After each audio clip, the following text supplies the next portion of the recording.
What up, survivors? Welcome to D180, the horror movie podcast, taking you on a ride. Thanks for riding with us. I'm AJ. I'm Johnny. And I'm Brittany. I can't. So we doing this. We're really doing this. Yeah, we really doing this. What do you mean? Jose was talking to me at the same time, but don't worry. Y'all gonna get this accent all episode long. You welcome. Oh, God. I feel like this is natural, Brittany. You're just being sweet. I can't wait, survivors. I hope you enjoy it. Anybody who's truly Southern, I'm sorry. It's gonna get on y'all motherfucking nerves. And yes, I done perfected it so I can cuss in this accent. You're welcome. Oh my God. I told BJ I fully intended on using a Southern accent. And he was like, I don't know, sis. You done been too many places. Even your Midwest accent ain't really there. But I was thinking maybe if I drop my INGs and drop my Rs, I can be a Gary girl again. So we gonna see how it go. If you guys haven't caught on, if you haven't read the title, if you ain't been on our IG, if you did not listen to the last episode, rude. We are moving on with our last movie for our June theme, Final Girl Summer.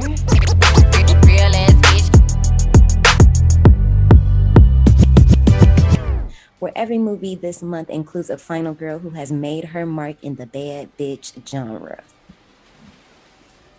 And with that being said, we are covering, this is definitely the newest movie we have ever covered on the podcast, 2022's X. If you're new here, hi, welcome to The Park. We're a weekly horror movie review podcast where Brittany and I introduce our friend Johnny to horror movies. That's me.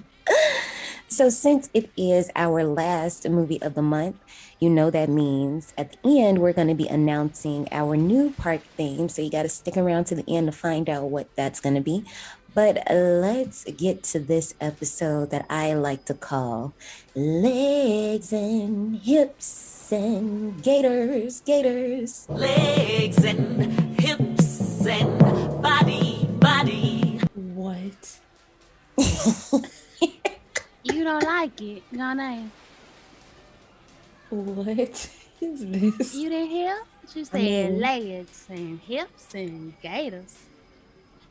Brittany, get off the phone. I can't. What is wrong with you? So before we move on, last week I told Brittany I had a surprise for her.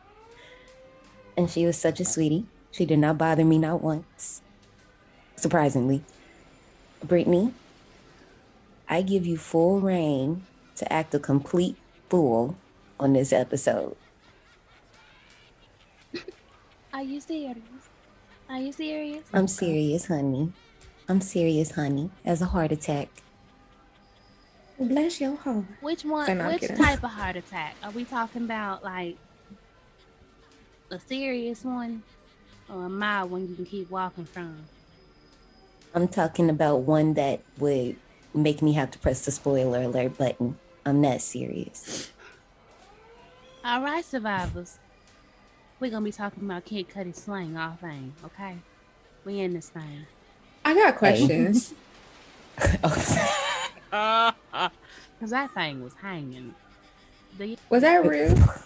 I don't know. Because, child, I seen that shadow. I said, oh. Right, and it was just dangling. And imagine me in the theater. I was literally in It's my like- nose. I said, is that real? I was watching that movie with Jose and I didn't know how to act. I was like, Right. I'm in the theater with BJ and I was like, ooh. Do your thing, King Glow. Do it wobble to the flow. It was wobbling. it was hanging low too. It was hanging. real low. We need answers. Brittany Snow, can you help us out, girl? Because I know you seen it. I know you did. Okay. Since we're on this topic, look, I'm just gonna tell you guys now, if you have kids in the car, this is not the episode for them. You see the movie title. Y'all seen the movie. We are X gonna give it to you. Hold on 1 okay? second. That could have been a title hold on too. 1 second, my good sis Ashley. For y'all survivors, I'm even gonna switch out of my country voice for y'all. Attention, park riders. Welcome to Destination 180. We ask that everyone please remove all infants, children, and anyone under the age of, I would say, 18 from the park. Probably not 18. Anyone who's not comfortable of talking with sexual situations, sexually explicit content, or highly graphic nature, please see any of our previous episodes or wait for our upcoming episode. Thank you so much for being a loyal fan, and be sure to subscribe to our Patreon. This was Brittany, and have a great day. Well, with that being said, when y'all started watching corn videos, I don't know if we could say the P word on the podcast, so I'm just gonna In say middle corn. school. Yeah. And I got in trouble. Because remember, Oh. as I mentioned before, my daddy, he's a software engineer. He had that software on the computer that recorded every single keystroke so he can get a printout of everything that I typed into the computer. And so, yeah, he was like, why are you looking at this? My mom was like, what is wrong with you? And I'm like, I was curious. I also got in trouble for calling them 800 numbers too. I was curious. Wait, did your mama say what is wrong with you or your daddy? Because that might sound like a small invasion of privacy, recording every No, she was keystroke. talking. No, he recorded every single keystroke. So he knew I was on Bebo. He knew I was on MySpace. Like, I had cursed out my best friend at the time who lived down the street, and they got mad at me because I cursed her out, and they told me I had to go down the street and apologize. Like, they were everything that I typed. Oh yeah, baby, they seen it. Jesus. Oh my. Damn. So you couldn't even delete your history or your cookies. It was already. Mhm. Damn. You had to have a whole key to send to your friends. So when you type this word, that meant something else.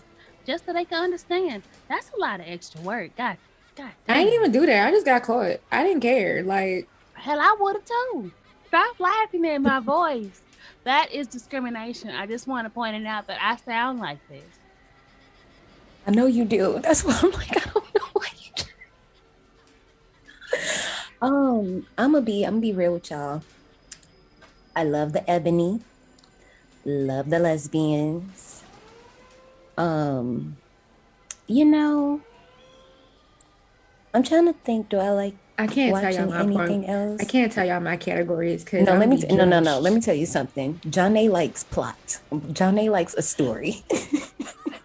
Yo, let me pull up my notes, okay? Because I put that in my notes today when we started talking about when we get to the movie for real. And I listen. I have things to say.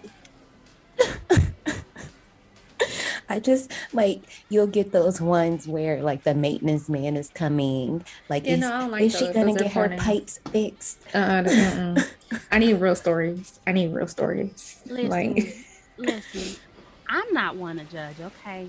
Who am I to say anything about their porn categories? Because it's not me. Because once I discovered Twitter porn, it was over with. Them little Yes. bite-sized Thank ass you. Twitter chunks. porn. Yes. But No, no, I love Twitter corn. I mean, I was watching porn long before Twitter porn came into the thing. I was on Skinemax. I think that's what it was called. Yes, Skinemax. Skinemax.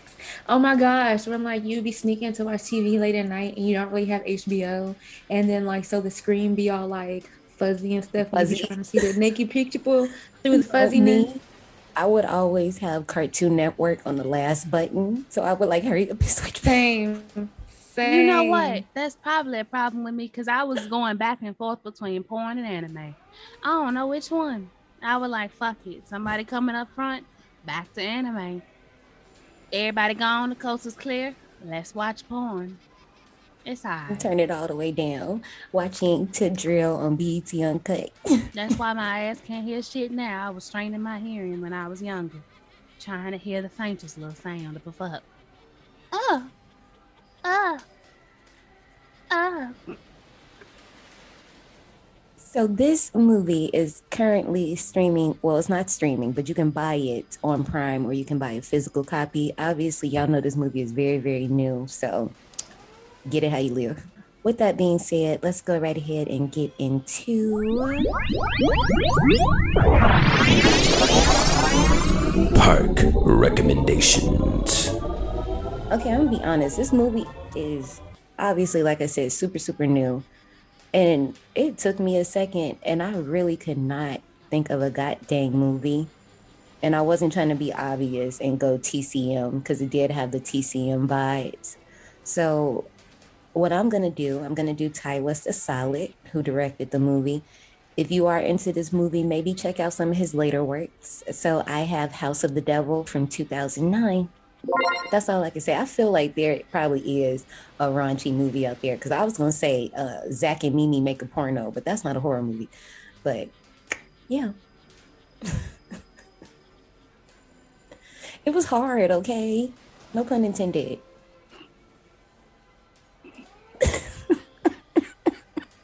Alright, y'all. I ain't gonna hold you. Damn, that probably did sound funny coming from me with this country ass accent. I ain't gonna hold you. I really couldn't come up with a movie for this one. Cause it's so... Yeah, I'm like, it's hard. Yeah.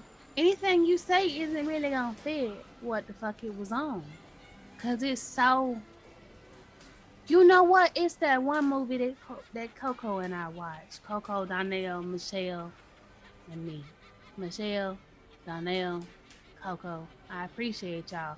But I don't forgot the fucking name. And I didn't even write it down. It just struck me, like right now. It's the one, shit. I'm gonna come think of it, and I'm gonna come back. Brittany, you are scaring me. And it makes me think of what you said last week, that as a baby, you just always look shocked. Wait. Because you're just staring in the camera. Scaring you how? Oh, no, it's because I got big ass eyes. That shit never really went away. I know. Ever. I'm a text Cody. Fuck it. This is a reach, but it's not that far of a reach. So I'm going to give you 1987's American Gothic.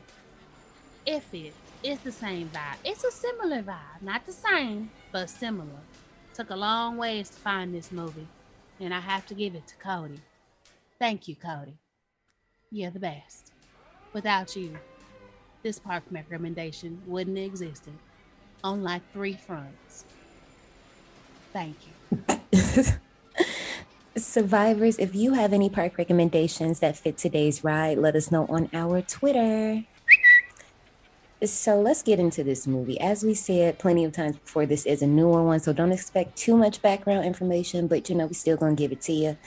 I watched this one in the theater, and I do have to say, watching in the theater and then watching on my laptop is 2 different experiences. And if you didn't watch it in the theater, I can understand how someone would probably have different feels, different views, maybe, depending on the viewer. Oh, you already know this is my first watch. I watched this movie a couple months ago, I want to say. I don't know. Time been rolling together, so it could have been 2 weeks ago for all I fucking know. But I watched it a couple months ago in my bed. I bought this bitch as soon as it was available to stream. Soon. In my bed, don't be shy. And then I had to watch it twice because not day 26. I ain't know what the fuck happened. I didn't. I ain't know what the fuck I was watching. I don't know if it was because I was sleepy, because I was sleepy,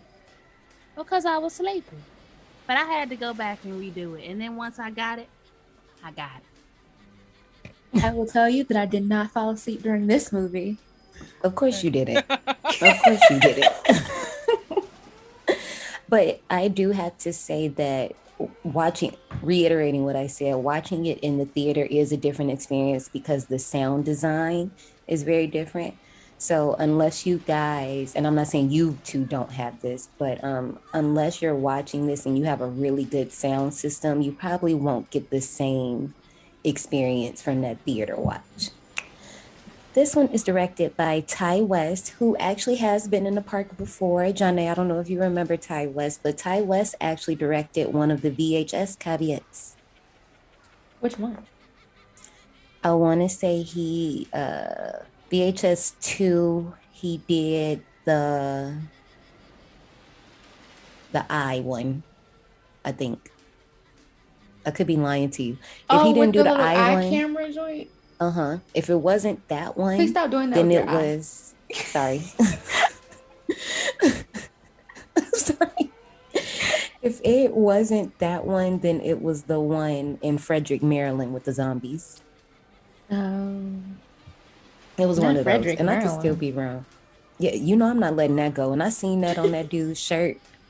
I was like, what the hell? But well, Ty West is from the entire VHS franchise, but we only did VHS 2, so that's why I referenced that one. But yeah, so it was one of those. But also, Janae, he's a character in a movie that you like a lot. You're next. Oh, wait, which one was he? I want to say, and I'm going to get the character's name wrong. I'm just telling you this right now. He is one, I think he's the brother that gets shot with the arrow first. Ooh, shit. Sorry, spoiler alert. Yeah. That's him. Like, as soon as the shit goes down in the dinner and the arrow flies through the window, that's him. Oh yeah, Ty West is second honeymoon. Tariq, that's his name. This film was also written by Ty West, produced by Ty West, Scott Mescudi, aka Kid Cudi, and surprisingly, Sam Levinson. Does that name sound familiar to you guys? Yes. Why? I said, don't know, sir. but it does. That is the creator of Euphoria. Oh. Right. I was like, excuse me. And then Ashley Levinson as well. I guess they're related. I don't know what that Now the relationship blue is. eyeshadow makes sense.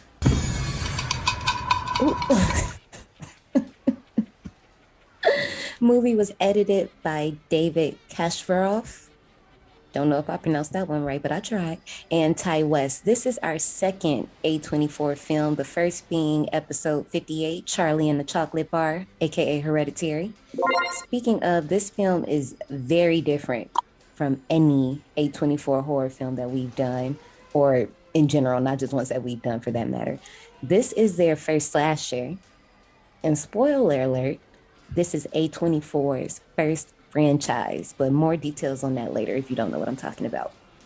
Franchise? There's about to be more movies? Yes. Mm-hmm. Oh, Lord. I can't wait. I'm excited. So excited. For our main cast, we have Mia Goth as Maxine Minx and Pearl. Yes, she plays both parts. You might recognize Mia from Suspiria, the 2019, I believe, remake. She's actually a horror mama. She's not only in the aforementioned movie, but she has a nice little handful of horror movies that she's in. And I was like, oh, okay. I didn't know. I'm sorry. But then we have Jenna Ortega as Lorraine. Can I say something? So don't even feel bad, survivors, if you thought something when you saw Max throwing that ass back. And then you seen Pearl and you was a little confused, so you didn't know how to feel. It's okay. Because it was the same person. So don't even worry about it. It's the same person throwing the ass back. Disgusted. Same person. This is going to be a very good conversation. Looking you I can deep tell into your eyes already. while she riding that dick. I think this is going to be a very good discussion because I can see now that we all have differing views on this, but I'm going to move right along. Jenna Ortega as Lorraine, our horror baby. I am so happy for this girl. 5 Cream, the babysitter Killy Cream. That's what I get for saying 5 Cream because why did they do that like that? The babysitter killer queen, excuse me. If you haven't seen any of those, but you know her face, you probably know her from season 2 of You. Then she's in Insidious 2 and her new project that's coming out later on this year, Wednesday. My girl, I'm so happy for her. Like, girl, please stay with us. Don't leave us like the rest of them have. Looking at you, Smart Weaving, Anya Taylor-Joy. Actually, wasn't she just in something? She was in this show last season called Fantasy Island, and bruh, she had like these flippers in her mouth, and I was like, why does her teeth look like that? But it was fake. I'm for real. I was concerned. I had to start Googling because she looked mad skinny, and then she had like these like teeth, and You have a mouth thing. It's something about you and mouths. She was playing an influencer, so they gave her over the top fake teeth to kind of like replicate the fact that people would be getting Bye, Brittany. Y'all can't see Brittany, but she's like doing the Fred smile from Courage the Cowardly Dog. Yeah, no, stop it. Gosh. We have Martin Henderson as Wayne Gilroy. This is Martin's second appearance in the park. Y'all might recognize him from our Ring episode. He has aged nicely. He was definitely giving me Luke Wilson and Matthew McConaughey in this. That was the vibes I was getting from his character. You know, when at first, I really did think that he had Matthew was in this movie. I was like, who the fuck? It's like that slick hair. Like that, it was literally giving Matthew more than anything. Then he's also in Stranger Things Prey at Night. I think like for some reason, like I just forgot he was in that until I looked it up and I was like, oh, that is him. Brittany Snow as Bobby Lane, aka everybody's favorite character in the movie. I just love me some Bobby Lane. I love me some Bobby Lynn. Okay. She is from the Pitch Perfect franchise. You might also recognize her from the Prom Night remake. Johnny's losing her shit over the Pitch because Perfect you franchise. Don't understand. When Pitch Perfect came out, it had me in a chokehold, baby. I had bought that DVD. They had like the little cup, the wristband, the pen, the glasses. I had Pitch Perfect glasses. Like, you don't understand. Pitch Perfect was my fucking movie, okay? My college roommates. Well, I'm gonna make that one of my birthday movies, because when I say I love the movie, and then the little cup joint, I can't even do shit. But my niece and nephew would not stop with that daggone cup thing. They would not stop. Okay. Brittany Snow can also be seen in Would You Rather and John Tucker Must Die. Then we have. I love Would You Rather. Yeah, me too. Me too. Owen Campbell as RJ Nichols, and I swear he looks just like Eric from Evil Dead. And I was like, oh, this is his second time in the park. And then I looked and I was like, no, this dude has never been here before, but they look just alike. And it was killing me that this was not the same person. Survivors, if you thought it was the same person, you wouldn't be wrong for thinking so, because go look at both of their pictures. They look like the same person, and it was unsettling me. Then we have Stephen Ure as Howard, and we have Scott Mescudi, aka Kid Cudi, as Jackson Hole in his first horror movie. Jackson Hole. I love Scott Mescudi. I don't know how the fuck you say his name. Okay, we're gonna go with. We're gonna call him Big Dick Willie. You know what? Big Dick Willie do got a ring to it.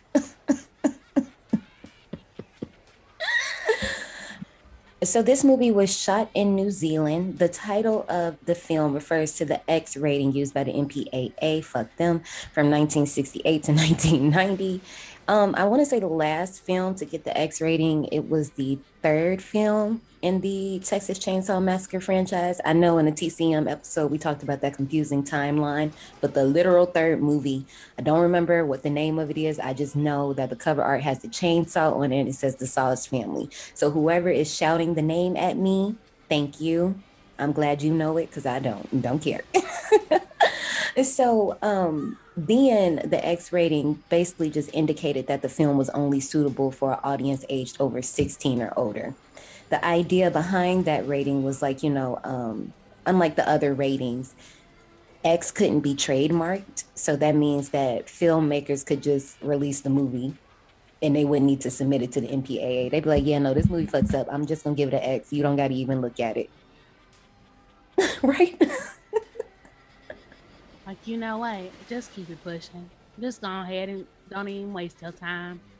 Yeah, I'm just not even going. You're too much. Too much at it.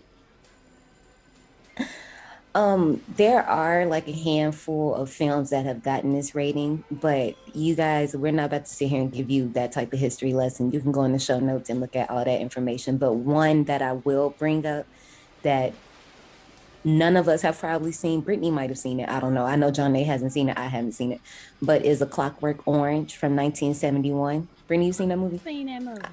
I figured you would have seen it. But that one had an X rating too. That makes sense. That make a lot of sense. Brittany. We'll keep going. Yeah. Brittany had to take a sip for that one. She said, now wait. So in the 70s, the corn industry, would end up exploiting that X ratings lack of trademark by releasing their little films in theaters with the same rating. And this led to X being associated more with the porn industry. I'm just going to say porn. I don't think anybody's going to take us down. If they do, we can fight. Anyway. Porn. Actually, you shouldn't be taken down because I listen to various podcasts that deal with sex and they talk about porn all the time. Oh, well, okay. Well, we can say it then. Because they have thousands and thousands and thousands and thousands of followers. And they got sponsors. Of course, their sponsors are normally in the sex industry. But they got sponsors. Well, now we really got free reign to fly. We can have some sponsors in the sex. Now, if you want to pass some lingerie and sex toys my way, I would gladly give reviews. Hey, Adam and Eve, we here for you if you want to tell us, give us a code. We would love to have Destination 180 as a code. I'm just throwing that out here. It took me a second to realize you were talking about the company and not the people. I was like, oh. Her eyes were wide. Wait. They were. I was like. Wait, was there a hammer used in this movie? It was an axe. What? I forgot what he used to get them goddamn fingers out the door. The gun. It was the back of the gun. The butt. This would have been the perfect movie for my souvenir that I've been saying that I've been holding on to with the hammer. I mean, you can still use it. You know what? You can play it because that's how they had to get that boy in the basement. Somehow. They had to put. Had to nail his ass up there somewhere. So because these porn movies were just flying rampant in the theaters, and y'all know how people act when they see a little TNA. So basically what ended up happening, because so many people were just submitting pornos to the theaters under that X rating, since it didn't have to be flagged by the MPAA, what ended up happening is theaters was like, okay, no. If you got an X rating, we just not showing it at all because y'all just running fucking wild. We gave y'all an inch. Y'all went a whole fucking Kid Cudi dick. Like Stop me. it. And so in 1990, the MPAA discontinued the X, replaced it with NC-17. Right. So unlike X, NC-17 was trademarked, but it couldn't be self-applied. Well, I do have more behind the scenes things, but you guys can definitely go down below in the show notes and check those out. Anything else it'll come up while we're doing our review. But let's go ahead and get into our final girl Q1. Step in line. Your number is near. Follow the signs. Your time is here. All month, we've been evaluating the final girls in our lineup. So that means we have discussed Laurie Strode, Erin Hardesty, or just Erin, depending on who you ask, and Nancy Nicole Thompson. So now we are officially, again, going to press that spoiler alert button. Our final girl in this movie ends up being Maxine Minks. And Maxine Minks, and I absolutely love this, absolutely shakes the table as a final girl. Does she fit into any of Carol J. Clover's boxes? Hell the fuck no, but we still gonna talk about it. Is Maxine a virgin? Did you watch the movie? Did you watch any of the movie? Any of it? Did you watch 10 minutes? Please. No, she not. Does she have a unisex name? No. Look, I tried to argue last week. And I still stand on what I said.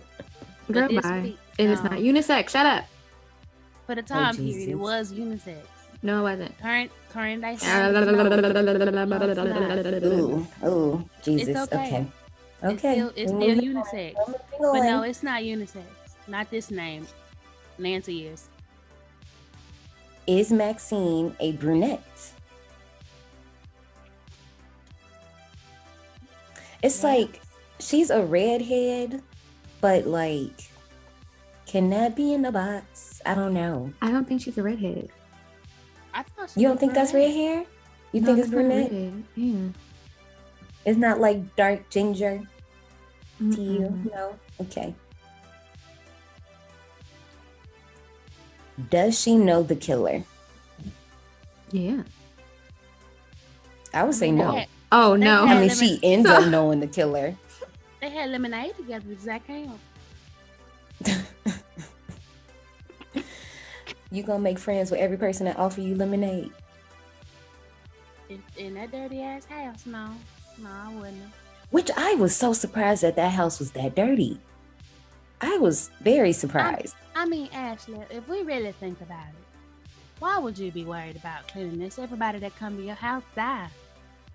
Who gonna know? Really? Who gonna know? Me. I mean, If I'm yeah, living. They right. don't. They busy doing other stuff. What are they Pearl is Okay, what are they trying. doing? What are they doing? He going to the town. He going to the city to make some money or do whatever the fuck he doing. And Pearl is down there. Baby, No. they decrepit. Ain't no money being made. I'm just trying to give situational awareness. I don't know what the fuck he doing in town, but I can tell you, Pearl is fucking everybody that come there. Okay, I can tell you that much. Now, whether they're alive or not, that's on her. But yeah, no. Let's move on to the chart that we have created. So this one is going to be a little bit tricky. What era would we put Maxine in? Because this movie takes place in 1979, but clearly it came out in 2022. So it's not, we can't put her in first generation, or at least I don't think she could be in first generation. I don't know what to do with this one. She new school, baby. She new school. I don't see nobody in that time period being as ambitious as she is. So goddamn. I love So you want to call it New Age Final Girl? Hell yeah. She ain't sitting there with Aaron and the bride and all them. She ain't rocking with them. But she there. Aaron and the Bride. I mean, I Her feel and the like bride could be in the same cul-de-sac though. Them two could be like when they leave the house to go get groceries, they see each other. They there, but Aaron ain't in the same category as them. yeah, Aaron is. I still stand on the fact that yes, Aaron is a final girl, but in the sense of, I don't know, it's something different about Aaron that I hesitate calling her an actual final girl. Yes, she's the final girl left, but I'm guessing because of like the situation. But What? also, she's like a badass final girl. Jonna, do you see Like, the movie, right? Just to be sure. Your Next. If I do this. She's seen Your Next. Okay, listen. When the bodies started dropping, that bitch was ready. Okay, normally a final girl need a couple seconds, a couple days, a couple hours to get ready, like to figure out what the fuck happened. That bitch was on go immediately. She was like, "No, y'all, come on now. We got a problem. Let's work together as a team. Let's get mama settled. Shut the fuck up, bitch. Let's not do all that dumb shit." No, that's not a final girl. I would argue for her to be in the category because I want her in there. Just because I do. Yeah. See, I'm glad you see it the way I see, because I'm like, yes, she's a final girl, but it's like she's literally a different type. But she ain't no final. Like I said, she not in the same neighborhood as them. Yeah, She like in the yeah, same. I She feel in you. the same I feel you. city. We could put her in the same city, but they not So seeing final each girl other. by default. Yeah, that work. But they kids ain't in the same school district, okay? That ain't what happened. And y'all know that I'm only mentioning children because they use where you say it to where you gonna put your children. It don't mean that nobody gotta have no goddamn children. Cause you know it's fuck them kids all day over here. Overall likability. I love Maxine. I like Max. She can be a bitch, but I think it's more of a defense mechanism for her. She I got don't on think my it's nerves at certain points in the movies. Like it was kind of just like I was more so paying attention to Brittany Snow because that's my boo. I love Yeah, her. and it was just, and I was paying attention to Jenna. But Max, it was just kind of just like, you here, so I'm looking at you. Okay. I had to wait at a certain point and realize, oh, I was hoping Jenna was going to be the final girl, but she wasn't. Well, you know, in the work they do, they ain't got HR. They got to take care of themselves. So I could see having to be a bitch sometimes. It's me. But her being a bitch wasn't the reason why I didn't like her. She was... Oh, no, not with you. I was going back. I understand. I guess for this one we could put inconclusive because I feel like everybody's pretty divided. Yeah. Because I don't it's not that I don't like her, but there were moments like Janae that I was just kind of like, okay, girl. Hey, Brittany. That's exactly how I'm like, hey, girl. Hi. She'll belong here.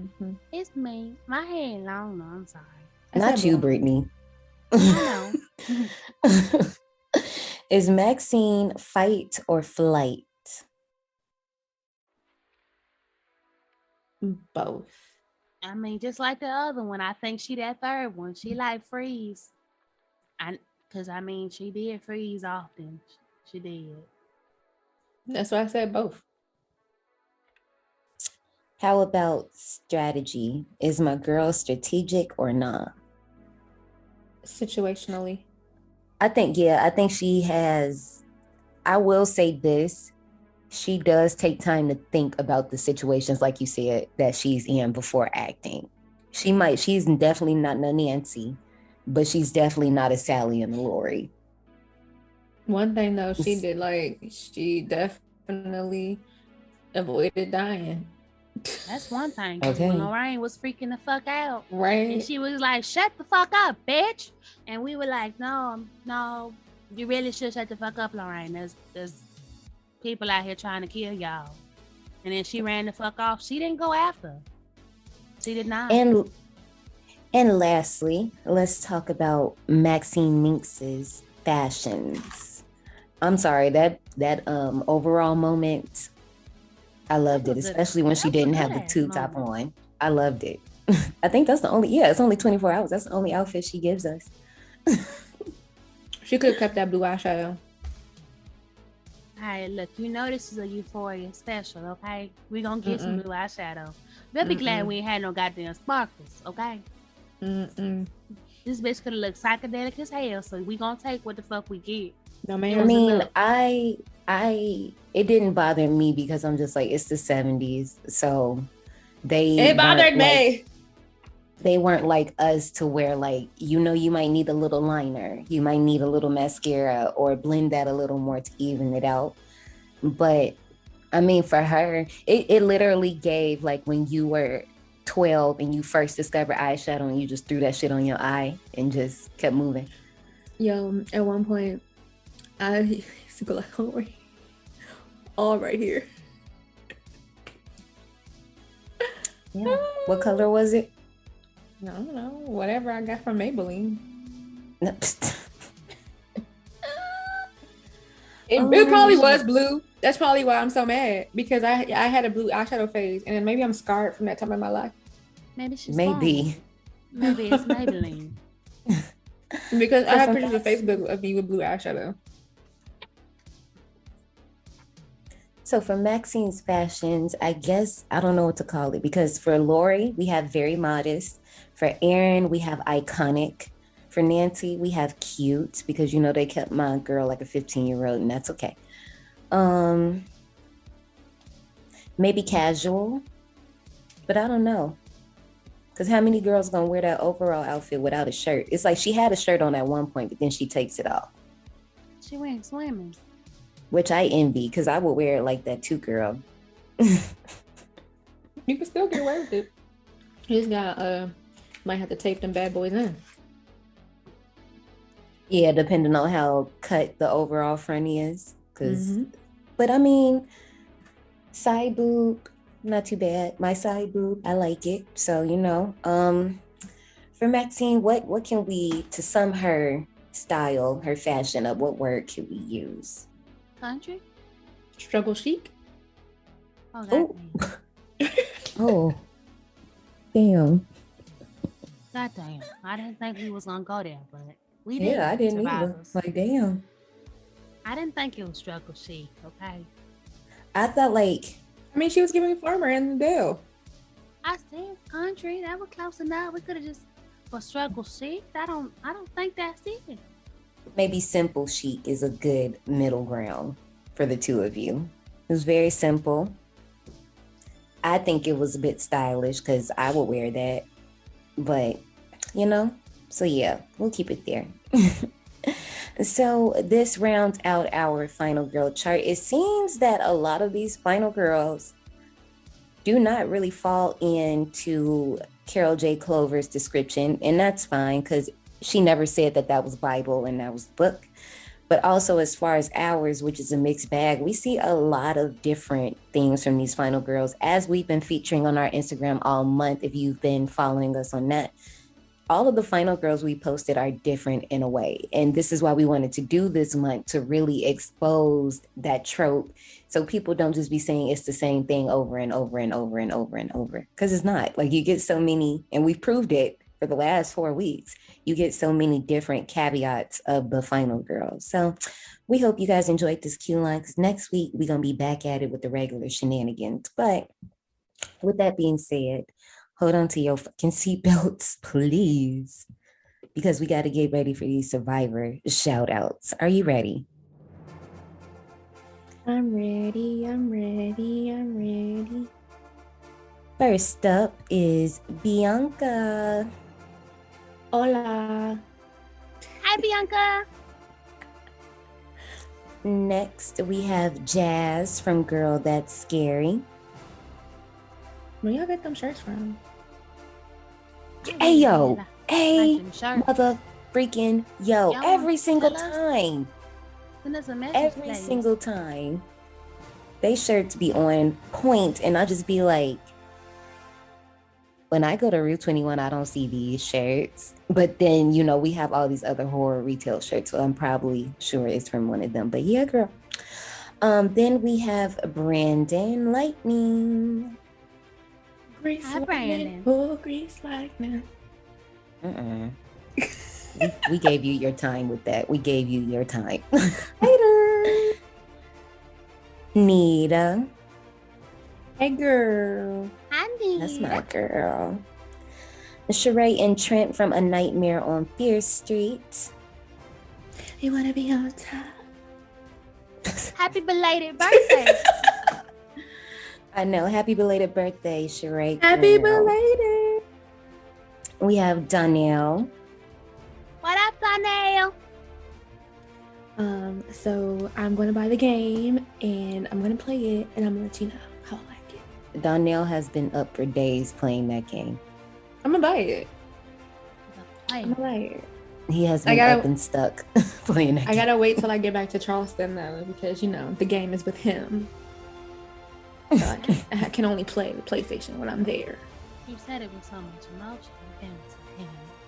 Because I have been playing Call of Duty and I only play plunder, which is when you got to get the money and stuff.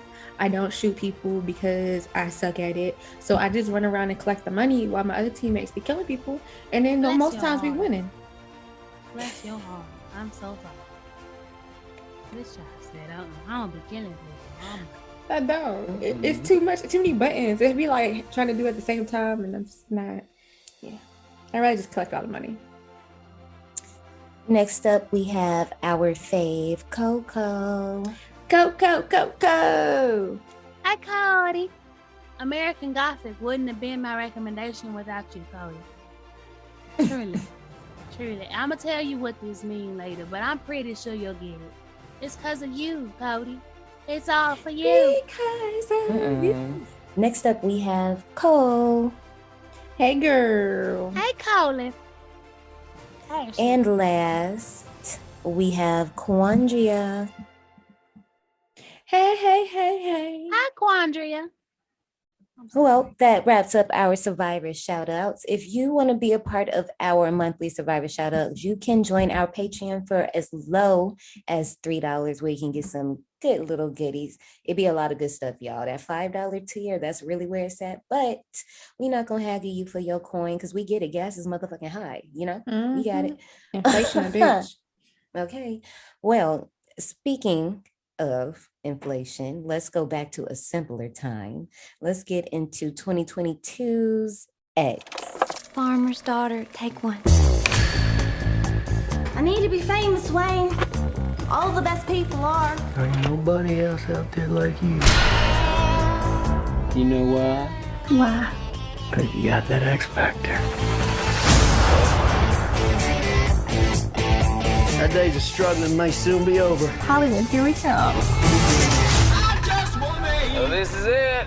Our own studio backlot. You looking for a place to stay? Oh, yes, sir. That's one ugly son of a bitch.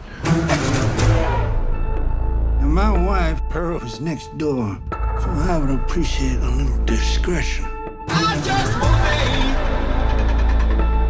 He don't know what we're doing, does he? Well, it's better to beg for forgiveness than ask for permission. Would you like to come inside? Much obliged. I want to be in the movie. Well, you can't.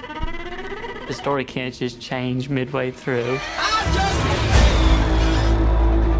If Daddy catches us, there's no telling what he might do. My wife is not well. It happens after dark.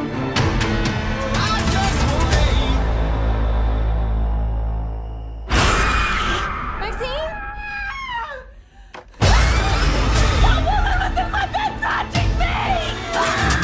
You don't want to leave, do you? People's eyes are gonna pop out of their damn skulls when they see this.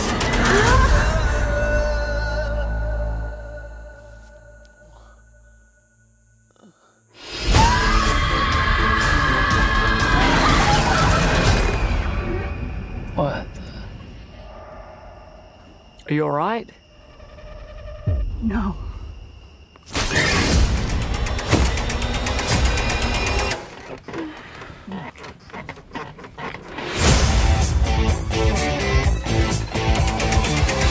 One of the boys found this inside. What do you think is on it? I see one goddamn fucked up horror picture. I remember when this movie first started getting buzz and people were dropping the trailer in the group chat. Of course, I actively avoided it. But I do feel like I did see something. Maybe I was in the theater watching another movie and I seen a trailer for this, but it wasn't the one that we watched for this. And I don't remember it showing as much as these trailers do, because this trailer, I feel like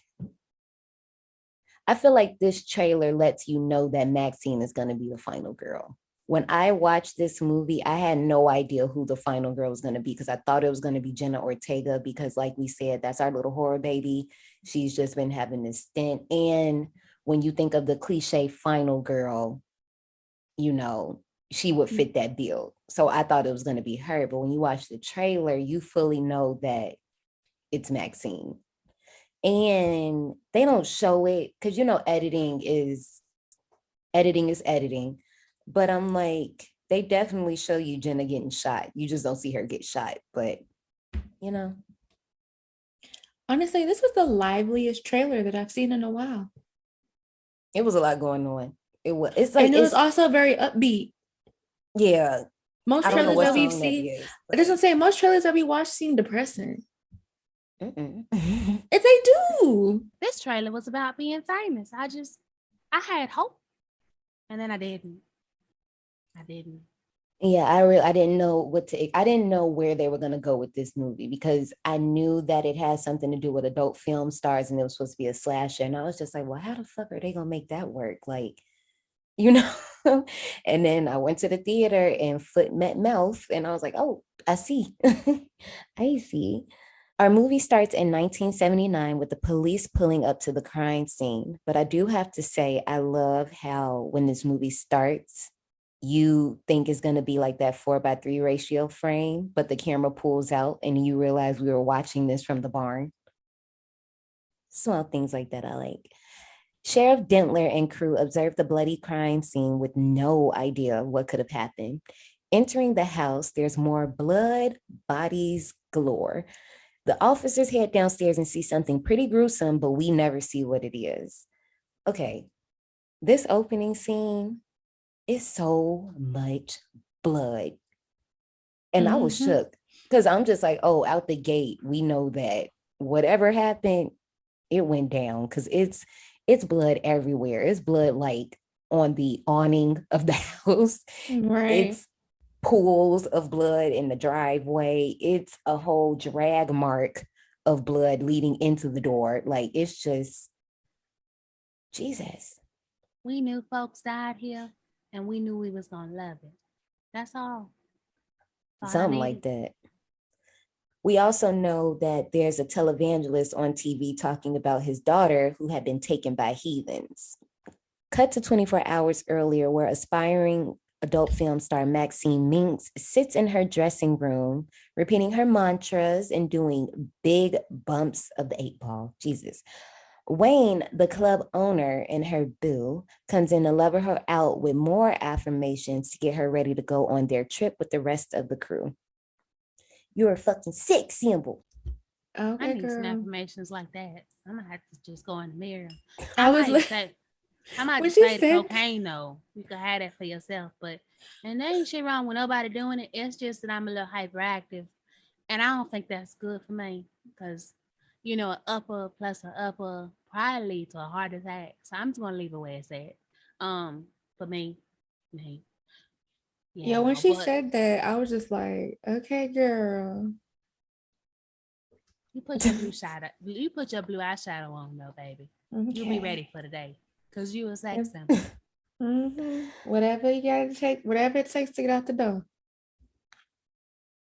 I do want to point out a few more things here. We do meet Bobby Lynn in this scene walking out of the topless titty bar. But this is the start where we start getting foreshadowing. I don't know if you guys peeped, but when she walks out of the bar, there's a huge mural of a alligator pulling at a lady's swimsuit. And I don't know if the lady is meant to be Bobby Lynn. You know how sometimes these places, they will like draw murals of their main girls on there, or it really could just be your stereotypical blonde. But the reason I think it is supposed to be her is because of the hair. But, you know, that's a little foreshadowing for that ass. Now we hop into the plowing service van, all pun intended, and embark on our road trip through Texas with, as we mentioned, Bobby Lynn, Jackson Hole, director RJ, and RJ's girlfriend Lorraine to shoot this adult film for the booming theatrical adult film market. RJ passes around the scripts for their project, The Farmer's Daughters, as Wayne goes on about how things are going to be on the up and up for them this time. This is where I was definitely getting the TCM vibes when they were in the van, and it was just like that front shot of them riding. Because everybody in the van, folks is fucking, and it's Texas. You know some shit about to go south. You just fucking And it's know hot. as hell. You don't know what the fuck about to happen. It's hotter than the cat on the hot tin roof.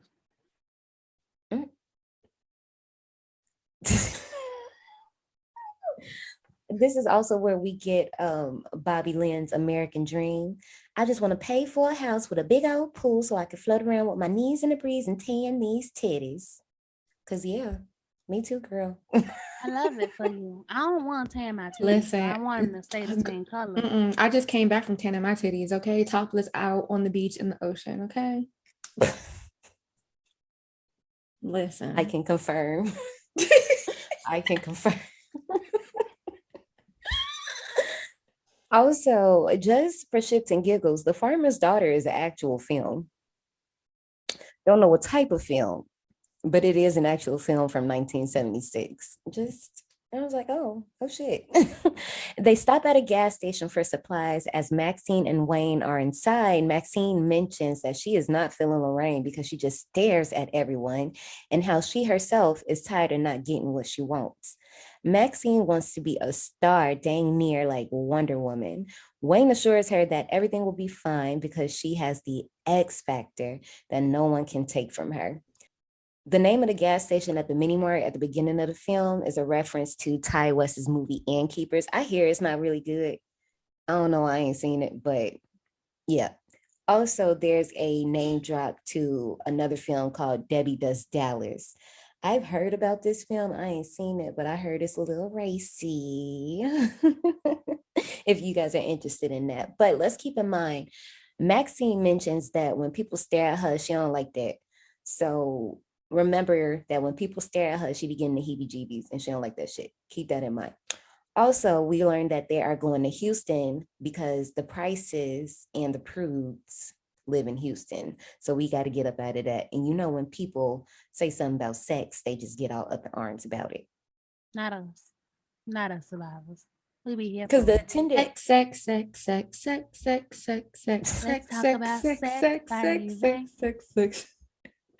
Because even the attendant, when Wayne said it, she was like, okay. But I do like, once again, another Bobby Lim moment. And she's like, Winston's, you know I only smoke old goats. That's it. I'm calling my agent. She is so wonderful in this movie. And I'm going to keep saying it. Like, what the hell? Like, I don't know what else we could have done with Bobby Lynn, but I feel like we could have got a little more. But yeah. Meanwhile, RJ begins filming. Bobby Lynn makes small conversation asking Lorraine if she always helps RJ with his films, to which she says, sometimes, yeah. And when Lorraine asks Bobby Lynn about dating Jackson, she mocks Lorraine, repeating the same thing. Sometimes, yeah. Bobby Lynn also asks RJ about his filming techniques, and later, while he's shooting Jackson's scene, she suggests that using certain angles to give certain illusions. This is something you think that he probably would have thought of in the first place, but I'm gonna get on RJ ass in a second. You just wait. So RJ is like a university grad student, and from jump, you can tell that he is, I don't know how to describe him, but he like, you can tell that he low-key kind of like look down on them. And he's like, but I'm gonna make this, you know what? He's the person who swears that elevated horror, modern horror is the best thing in the world. That's him. That's the best way to describe him.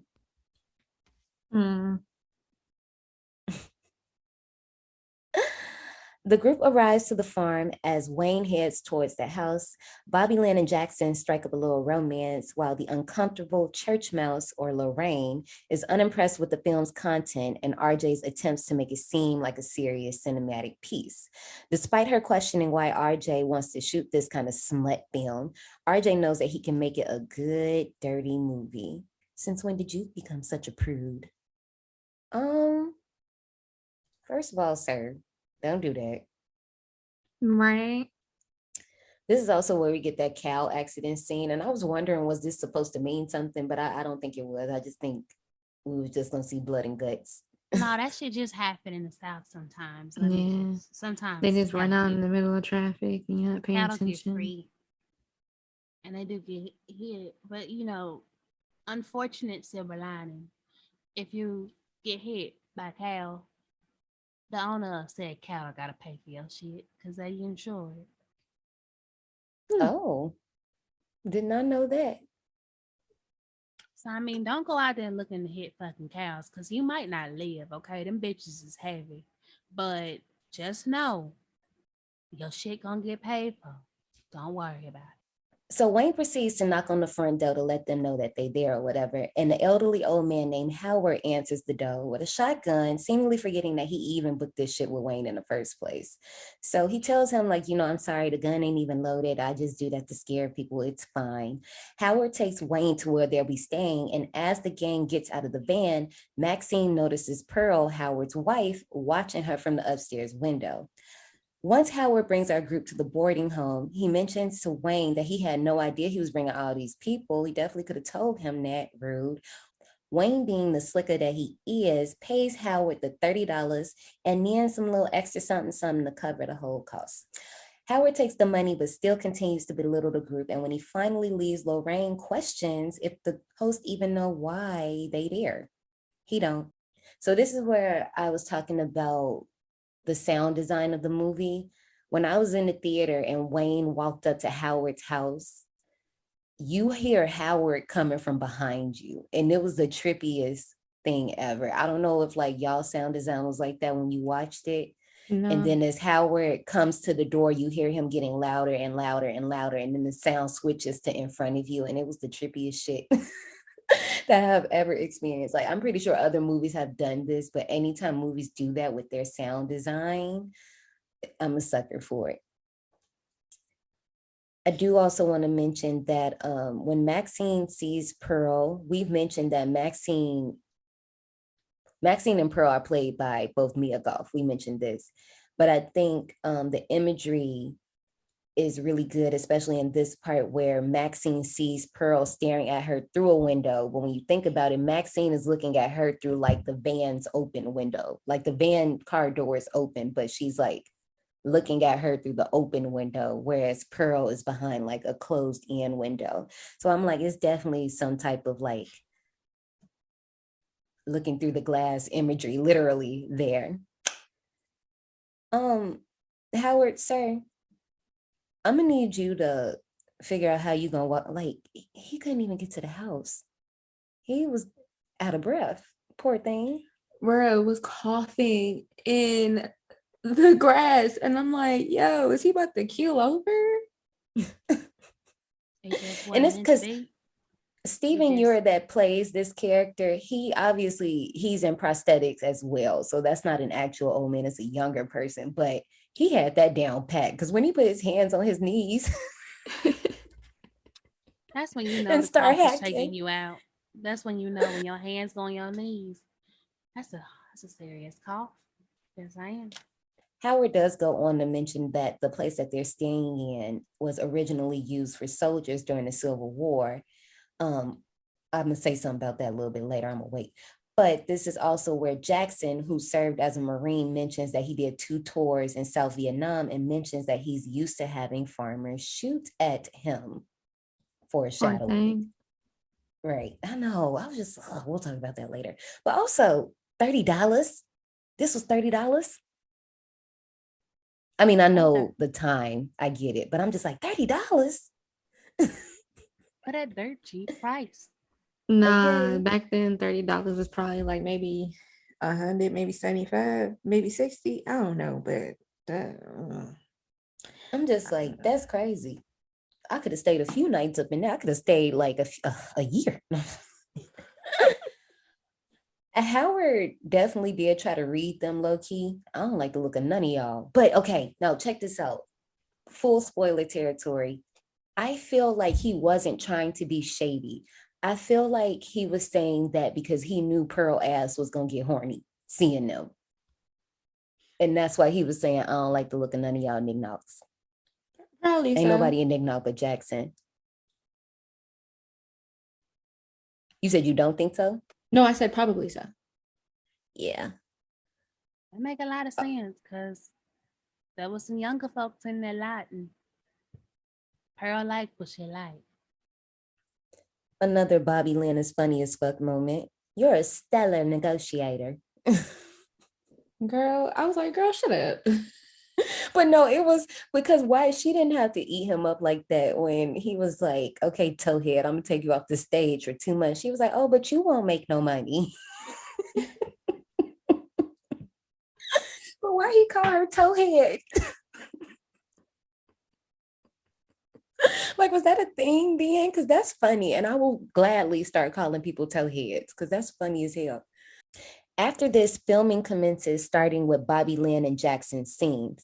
After a break, Wayne gives RJ big ups on the filming so far, saying it's going to be a success and people's eyes are going to pop out of their heads. And of course, RJ is eating this up, acting like this is a goddamn A24 movie. Oh, wait. It is. RJ, why are you coaching Jackson? Can you not? Where that would have annoyed me. I want to see the passion. Like, nigga, shut up. And then Bobby Lambeau, funny as hell, faking it because she started cracking up, but then noticed the camera was on her and just, she is funny.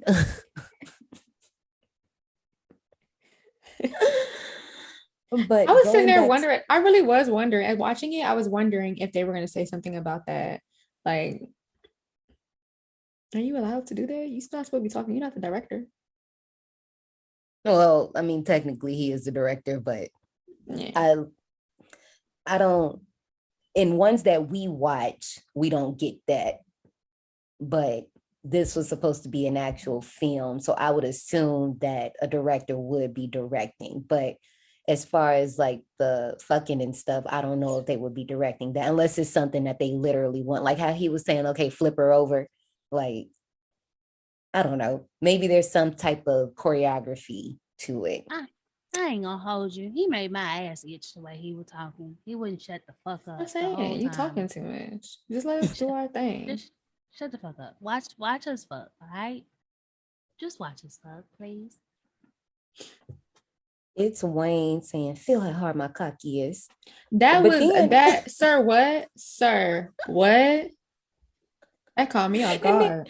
He just stood there so proud with his chest out. And he really felt it. Like, okay. It's like, RJ, move your hand. I mean, it is the 70s. But once again, we got death foreshadowing with Wayne talking about people's eyes popping out at the screen. But the next scene, we definitely get Bobby Lynn. Bobby Lynn is a toaster strudel, y'all, not a Twinkie. And it was so much. Honestly, damn. I feel her. I mean, yeah, but I just Jesus.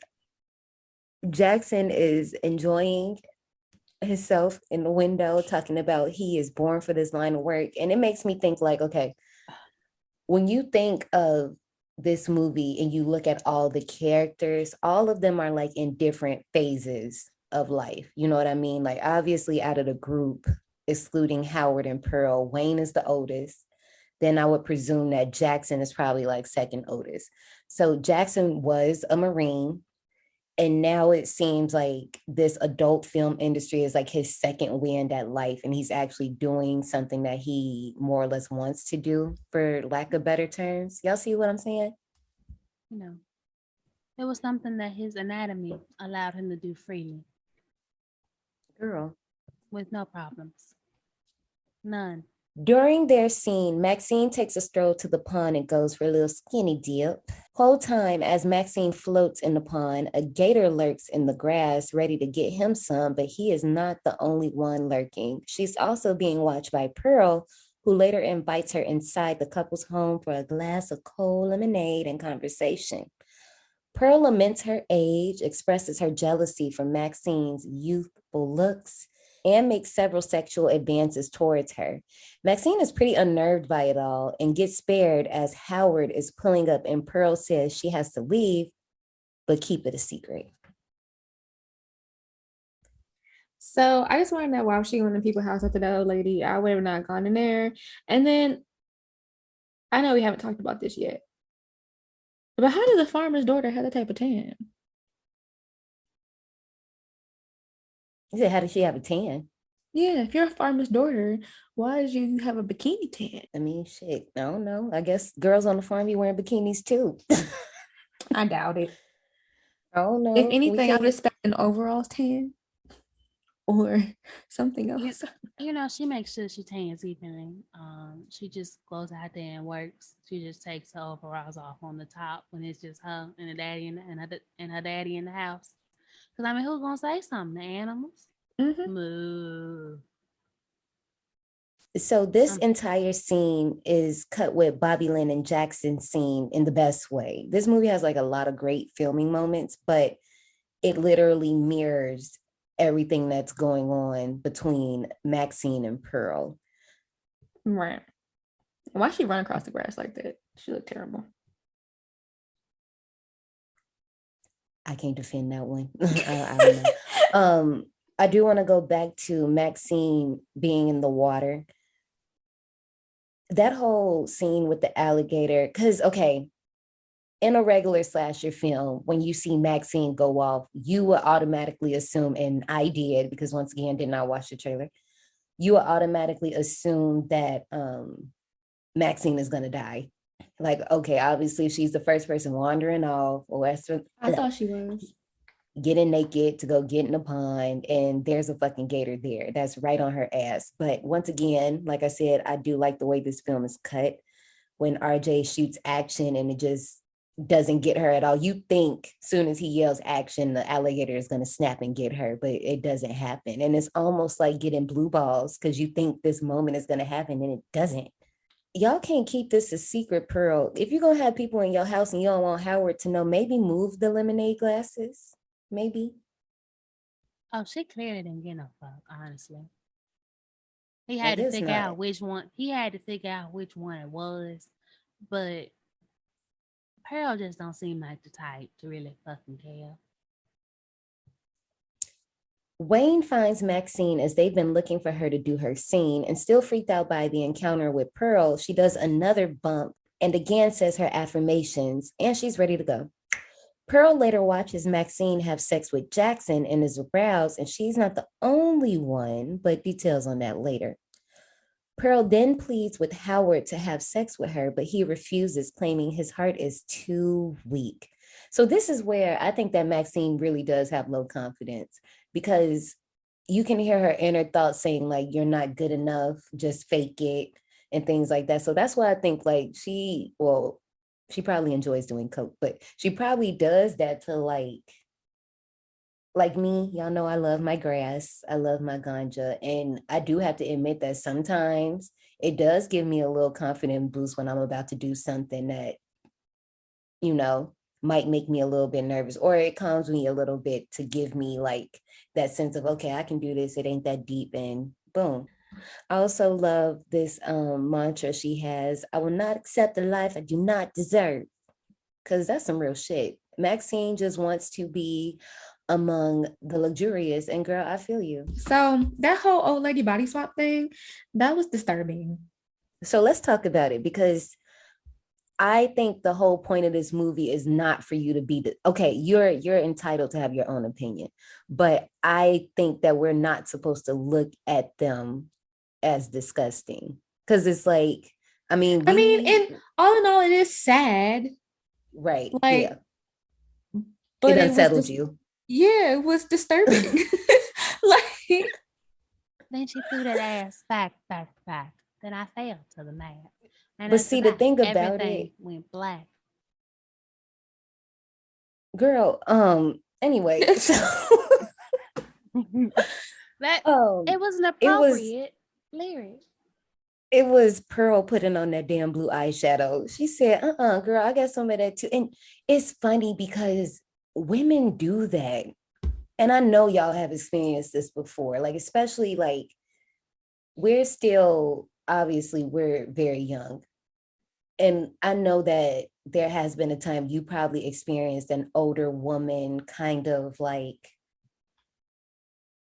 I don't know if I want to say living through you, or kind of like imposing themselves on you. But when I was your age, I would have, like, you know what I'm saying? So it just almost gave me that vibe.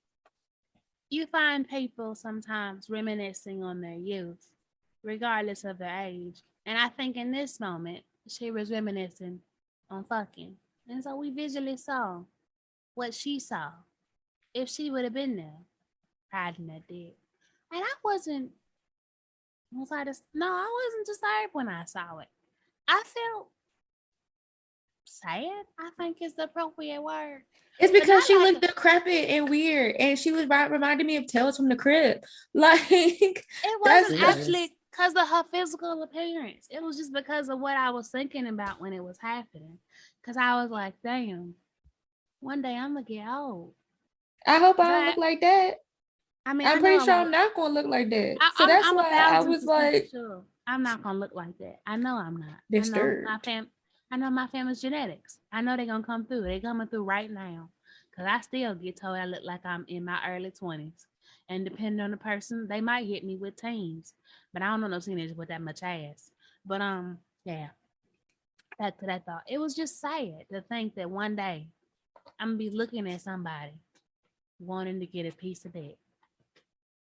I'm like, damn. Hope they still got vibrators or whatever new thing they got. Cause I'm sure gonna use it.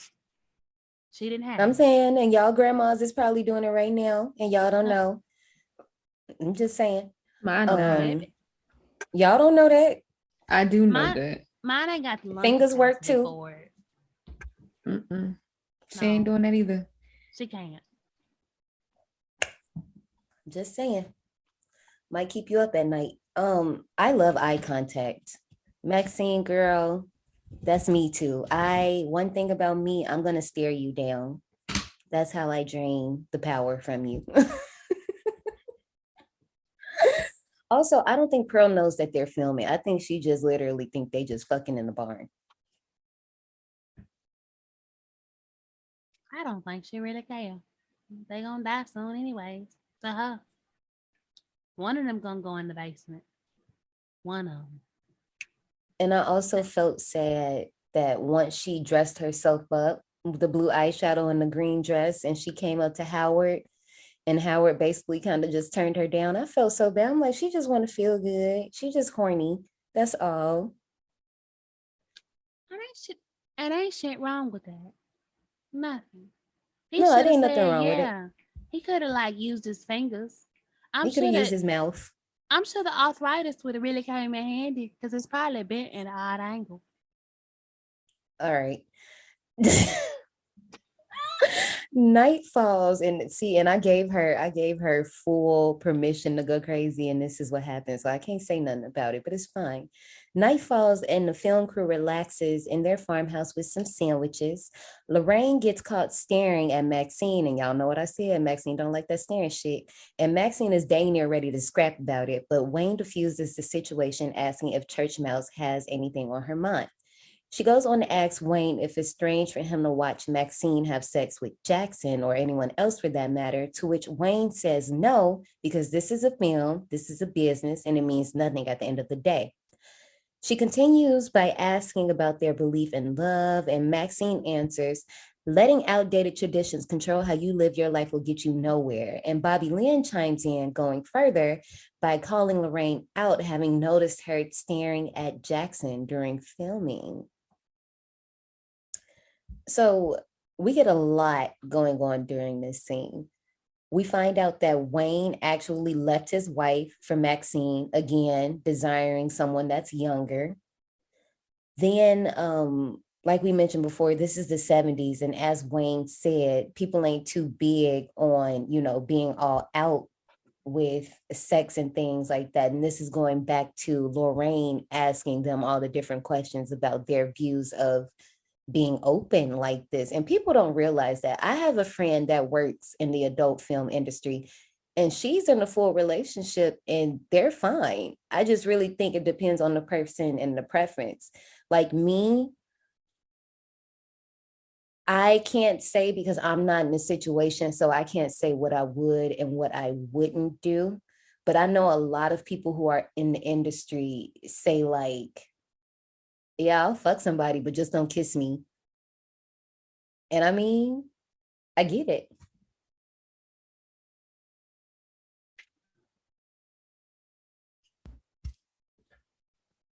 My heart a little too jealous. I ain't got no problem admitting it. That little green-eyed devil done got a hold of me. Maybe with another partner. That ain't the story. The one I got now, no, not gonna work. Not gonna fly. I'm insane. That's all I'ma say. To the perverts. Ain't shit wrong with that. It's just this current partner. This one. Him. I can do whatever the fuck I want though, but he can't. That's probably a fucked up double standard. Are we gonna dwell on it? No. I mean, double standards are a thing here. Yeah, definitely. No shade, but I didn't need this scene of Bobby Lynn singing. Yes, the song was beautiful, and I do like how the lyrics sum up everybody. Like certain lyrics, they'll have the camera on certain characters, and it definitely describes what they're kind of going through internally. But also I do love all of the Brian De Palma shots. So if you guys were here for our Carrie episode, we talked about split diopter shots. The split diopter is basically where you have two things in the screen, but the camera is able to focus on both.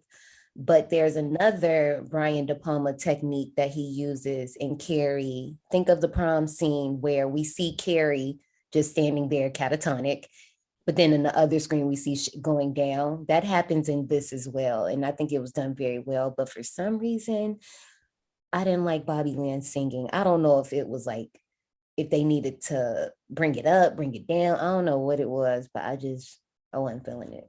And then we couldn't get one hum out of Kid Cudi. We couldn't get one hum, sir. Just one.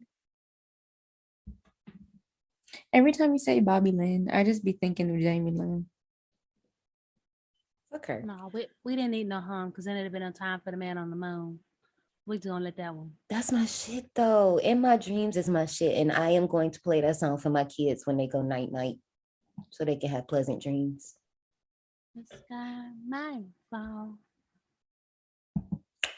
This conversation and song leads to Lorraine saying that she wants to do a scene in the movie. Not missing a beat, everyone looks at RJ, who is very thrown off. He immediately says no to her because you can't change a movie midway. And she says, well, what about in Psycho? You love that movie. And she has a point. Nobody is coming for the plot, honey. They're coming for tits and ass. Lorraine digs the knife in deeper, pulling an RJ on RJ, saying, when did you become such a prude? And my theater, my entire theater gasped. We were choked. We were shook. We were fluffled. Okay? Because checkmate. Before it can get too... That poor baby. He didn't know whether to check his ass, scratch his watch. He really didn't know what the fuck to do, y'all. He was like, I'm confused. What is that word? Kerfuffled. I'm kerfuffled. I don't know. This bitch got me. Before it can get too far, Wayne, as executive producer, takes RJ outside for a little man-to-man talk, and the scene commences. RJ, with tears in his eyes, watches Lorraine in her Sunday panties do a scene with Big Dick Jackson. Jesus. Let's go. Let's talk about Wayne and RJ's cover. For me. Listen. Them Sunday granny panties that I had in elementary school. Like, and this is again driving my point about everybody being in different phases of life. Now, clearly, I do want to talk about Wayne and RJ, but since we're talking about these Sunday panties, clearly you can tell that obviously Church Mouse is the most innocent out of everyone, but with innocence comes curiosity. And that's really all it is. I feel like that whole scene of her asking them questions, she's not asking to be judgmental. She's asking because she's really interested, which obviously leads to her wanting to be in it. She curious. She seen that dick swinging and she was like, I think I want to try it. So going into Wayne and RJ's conversation, Wayne says, because you ain't been 42 and I have been 23. Now, how many times have you heard somebody try to throw that at you before? Or I don't know if you two have, but there are a lot of times, because I do have a lot of older people who speak to me about different things. And it's always that, well, when I was your age, and I've done this before, you've only been here. Yeah, and it's like some things, yes, but also at the same time, don't wish that on me. I'm not you. Yeah, I'm not you. And you don't know what my journey is going to be like.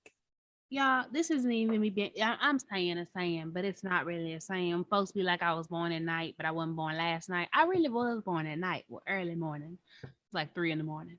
But anyways, nigga, there's something wrong with this. I have an issue. Flag on the play. Don't try to just gaslight my ass and be like, hey, they all bad women. Nigga, what? Ain't your bitch in there? You don't know? You don't forgot? She ain't your bitch no more? All right. I mean, I think he knows that. Yeah, I mean, but that don't give me much faith in them in the long run. I know they ain't have a long run, but the way he was talking about them. The other thing that got me, he ain't got no diseases. He a professional. How you know he ain't got no diseases? I mean, I guess if they work there, I guess they probably have to. Because I know my friend that works in the industry, she has to. So, but the thing was, he said, it was the way he said it. He a professional. He ain't got no diseases. Did you test him? Are you sure? Or are you just saying he professional? Just because you're professional don't mean nothing. Well, see, I think it's because when you look at RJ and Lorraine, clearly, well, okay, everybody in this scenario is in a relationship, but they are the more innocent ones. And I do want to propose the question because I don't think they're virgins. I think they've had sex before because I don't think Lorraine would just out the gate be like, I want to lose my virginity in a porno. I don't think that. Like, I don't think they're virgins. They probably had sex with each other. That's why he was asking her in the car, when did you become a prude? Right. And so with that being said, I just think it's more or less like he's not open like the rest of them are. And that's why, like I said, she was asking all them questions to kind of like be like, well, I mean, it's just business. So you shouldn't be mad if I do this because it doesn't mean anything. But clearly to RJ, it means a lot. Because this nigga crying in the shower. But also before that, it was just the fact that like we had to shoot the scene right then and there. That's true. You had to strike while the iron was hot, okay? You ain't want her to change her mind. That sounds problematic. Because he was like, if she's serious about this, and then he looked, and they already walk into the back room, which I presume she is. But I mean, she made her mind up. Her mind was made up. Why you gotta dwell? I also want to know if there is something in her taking off her cross and having on Sunday panties. I just wonder, is there like some type of, because Sunday is the Sabbath for us, but I just wonder, is there like some type of symbolism there? I don't know. Y'all know I'm always trying to look for something. It's the mix of religion and I guess you could stretch, and I'm not saying it is like innocence is an innocence, like that type of prudish shit, but innocence. Because when you a kid, that's when you be wearing your underwear with the days on the week, except if you in Scary Movie. And granny panty at that. When you're in Scary Movie 2 and you got your underwear with the days on it, that's a different movie. But on this one, that's normally when you generally wear your underwear with days on them. If you do, they normally got some type of detail or something, but these is granny panties with days on the week. No, so this is a cross between the two. This wrecks RJ, this poor thing. As he's holding the camera, you can just see the tears in his eyes, so much so that he continues to sob in the shower and he is definitely losing sleep. He then becomes so furious over her decision that he attempts to leave while the others are asleep. However, He is stopped by Pearl, who attempts to seduce him, but when RJ declines her, she stabs him to death, damn near decapitating him. The headlights stained with RJ's blood paints the scene as red as can be as Pearl dances in the blood lights. I love this scene because one, Don't Fear the Reaper is playing. And if you know anything about horror, if you hear that song, bitch, it ain't never good. Never. If you don't know the significance of Don't Fear the Reaper in horror, I don't even know if I could be friends with you, honestly. Like, Don't Fear the Reaper is horrors, dreams, and nightmares. Like, it literally is. Like, if you don't know that song, I don't know what to tell you. You know somebody gonna get it. You just know. When you hear that song, you like, oh shit. Don't fear the Reaper. Oh shit, who died? How long right, we got okay. till the body hit the floor? Okay, I know it's coming real soon. Is it me? Do I need to go somewhere? Okay. I ain't bad. But you know what? Backtracking, it's something interesting about this dynamic that I think that's funny of people. Because some folks is like, he shouldn't have been mad. And other folks is like, he had a reason to. Because, you know, it's all for people being able to decide what the fuck you want. Right. But when you're in a relationship, it's all for, unless you're in a polyamorous relationship and you dip into polyamory, you gotta have consent from your partner. If you don't, then you need to break the fuck up. This ain't no longer a relationship for you, sweetheart. It's we not together no more. And I guess we in smack dab in the country in the middle in a country home in the middle of Texas ain't the best place to do it. But if he ain't for it, we don't need to sleep in the bed together the same night. It's literally, we done. All right, cool. I want to do this. You not cool with it? I love you. You know what? Just because I want to start chaos, I feel that RJ just knew once she got some of Jackson, that was going to be it. Because he probably was just like, damn, you want to fuck him? You don't want to do a scene with me? Like, no? Okay. No, that was never on the table. But yeah. That ain't our fault he ain't fucking her right. That ain't nobody's fault. It's not our fault that she seen Jackson fucking two bitches. And she was like, you know what? I want to try that. I see it. I see it hanging. I see what it has done for others. And I want some for myself. Not a goddamn thing. But he should have been better. That's all I got. Also, I have to say, last thing for this part, the ending of this scene as she's dancing to Wee Wee Marie, it gave me Deborah Logan vibes. When we had the car POV and you just see her standing there and it's like all red, it tripped me out. I was like, ooh, girl. Lorraine notices RJ is missing and gets Wayne to help find him. Wayne, searching and ranting advice in the barn, steps on a nail and is killed with a pitchfork through the eyes by Pearl. This is, I feel like a lot of people misread Wayne's character as like this sleazy type of person. I don't think that's true. I think he genuinely cares about his crew. But the reason I know that for sure is because he wouldn't have helped Lorraine find RJ if he didn't give a shit. Then once he gets in the barn, he's trying to like talk RJ off of a ledge in so many words. But he didn't give me sleazy. I just think people see the physical look of Wayne and just automatically think like he's a sleazeball. No, he's a typical Southern business owner, honestly. Like, that's all that is. He care, but he care about his money even more. People kind of get those two confused. Like, money matters sometimes. But also, you ain't see that big ass nail block? Like, it was right there. I could see if like the block was hidden under some hay and just the nail was sticking out, but you ain't see that. I just don't understand how you didn't see that. Like, I don't either. Like, how did y'all you don't not look see down that? when you walk? I'm confused. Because like even right now, me looking this way, I can see that the little curtain thing that attaches to the curtain to hook it to the wall is on the ground. And I'm not even looking at the ground. I can see my Redskins bag. It's Redskins, guys. Sorry.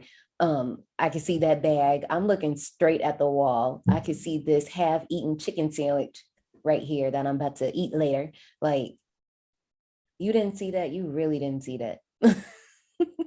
But it does give me flashbacks. I don't remember what episode this was, but I feel like I've told the story about when I stepped on a nail and I had to sit there and wait until they could pull it out. It was the craziest shit. I was like, I think I was a sophomore in high school, and the stage that we were using, they had just wrapped another production. So they were breaking down the set. And apparently somebody didn't sweep or pick up the nails. And I was right in the middle of doing like a little mini solo in this piece, and I stepped right on the damn nail, and then somebody stepped on it right after me. It was bad, but the foot, like one nail, apparently it was a few nails over there because one was in my foot, but DeMarco didn't have a nail in his foot. It just went really deep down. It was crazy. Anyway, it does crack me up when he's like, shut up, cheeseburger, and go wander into traffic. Like, why you mad at the cow? What he did to you? Right, okay. But then Pearl ass walking in that barn, and I'm combining scenes at this point. Pearl walking in with the blood all over her and poking him to make sure she's dead. Girl, you did not have to do that. You just stuck this man in the eye. Hell yeah, he did. You know what? Even the antagonist of the movie have to double tap. I'm just like, don't y'all know better than looking through holes? I'm just right. Like, what made you? And then even if you thought RJ was out there, why didn't you just like say, yell his name or something, or just walk back around? Like, I don't understand. Like, I know you would have had a little limp because your foot a little tender or whatever, but I don't understand. Yeah, I want to point out the beauty of these two kills just for 1 second. The person who died first was technically the prude, if you're gonna throw that label on him. And the person that died second was, we never saw him fuck. We know he fucking, but we never saw him do it. I thought that was funny. And it was both male characters who died first. I do like that you brought that up. I definitely want to expand on that a little bit later. So if you can remember that for me, I would definitely love that because I do want to talk about that. Lorraine, looking for RJ, is invited into the couple's house by Howard, who claims that Pearl is also missing. He asks Lorraine to go down into the basement to retrieve a flashlight. And when she tries to leave back up, she finds out that the door has been locked. She goes back down and turns on a light. And when she turns around, she discovers the rotting corpse of the missing person who was seen on the milk carton that they used to fill the bucket in the earlier scene, naked and chained. Lorraine gives her best final girl scream. Girl. I got a friend with a hole in her basement. What? Unless he gonna do it.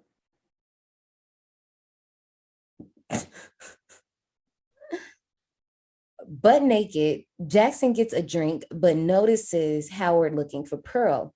Jackson decides to help him locate Pearl, but ends up finding a submerged car in a pond before Howard shoots him dead, revealing himself to be complicit in Pearl's violent tendency. But I also appreciated but I didn't like the fact that everybody else had these, like, I don't know, it was a bittersweet death. Because I didn't want Kid Cudi, Scott Messity, I have a fucked up ass death. I love you, Scott. I didn't even get that far. we supposed to talk about. Oh, yeah, I literally just said all that. Oh shit! I was gonna say, don't confuse. Don't do this to me again. Don't do this. All right. But yeah, sorry, girl. But yeah, I appreciate his death. I knew he was gonna die.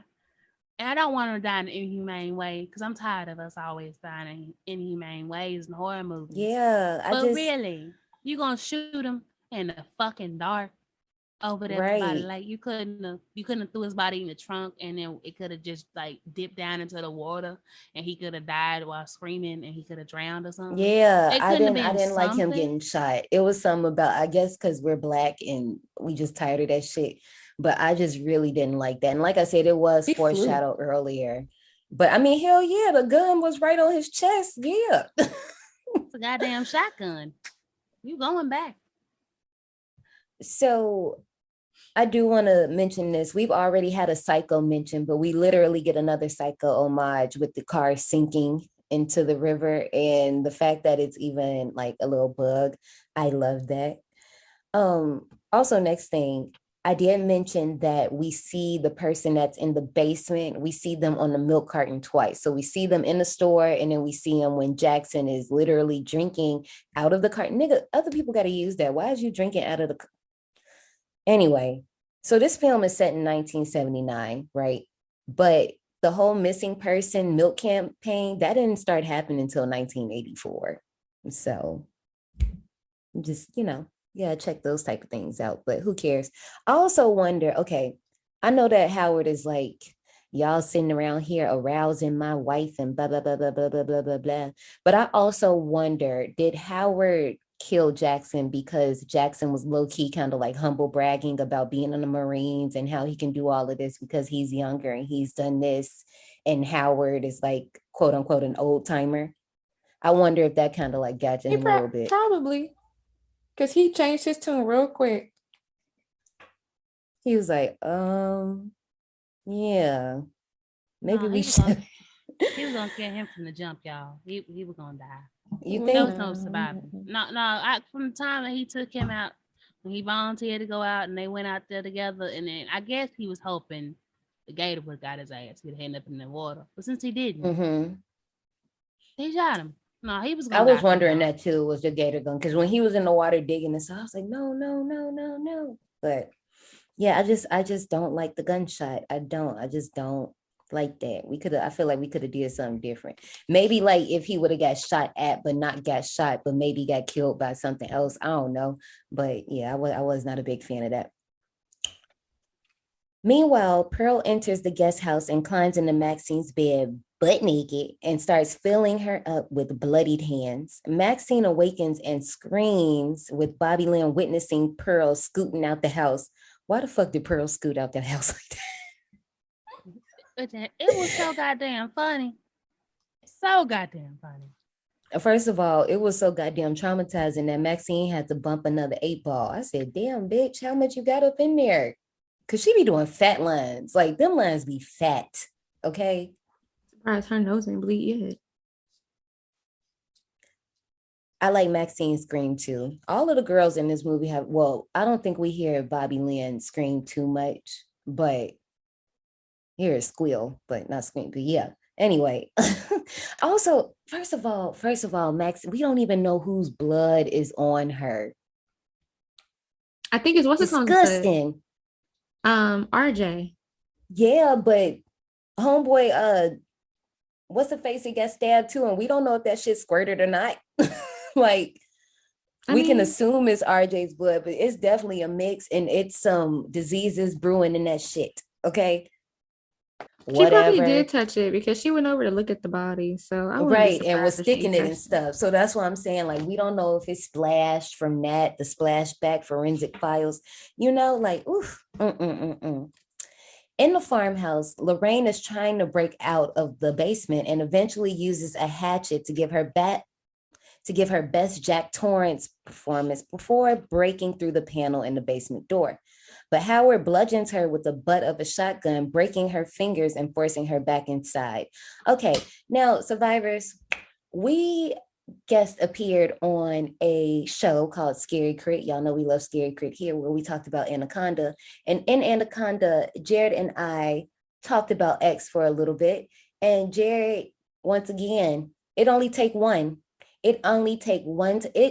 A lot of y'all did not get popped by a wooden spoon when y'all was younger, and it fucking shows. It fucking shows. Because all you got to do is pop my hand one time, and bitch, I'm out. Okay? A lot of y'all don't play hot hands, and it shows. Because why did it take you 3 times for you to move your damn hand? Also, why did you cut the panel furthest away from the lock? Honestly, that was thinking that too. Like, why did you hit it all the way over there? That's weird. Why the fuck you ain't move your hand? Why the fuck you didn't move your hand when you heard the nigga walk up? 'Cause I know you heard him. You was done hacking by the time he would have been walking up. You should have pulled them bitches back fast.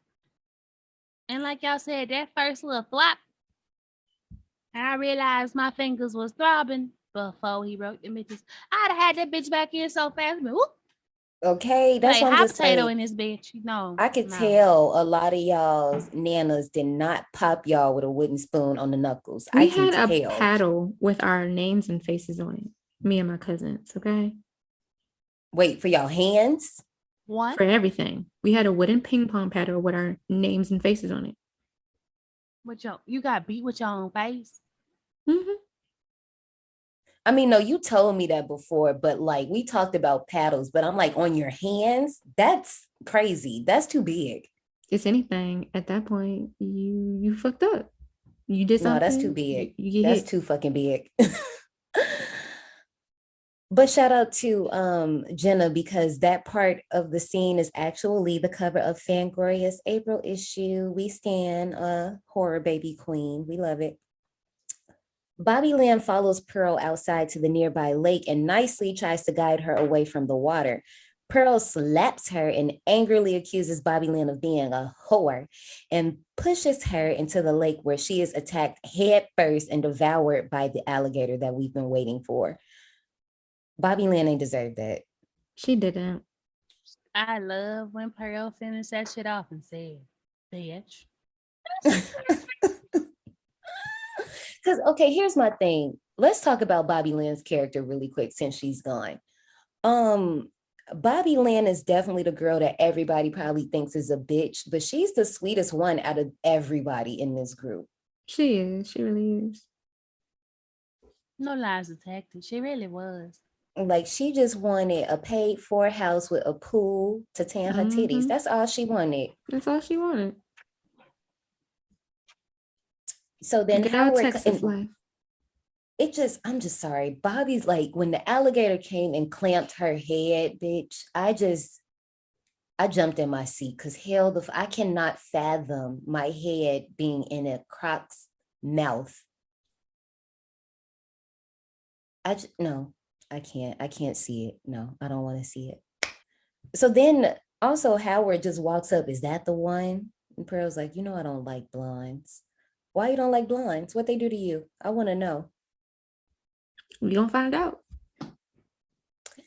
We are. Everybody got a preference, Us just ain't This blondes. is true. Maxine sees Pearl and Howard heading towards the guest house and hides under the bed. Pearl wants Maxine real bad.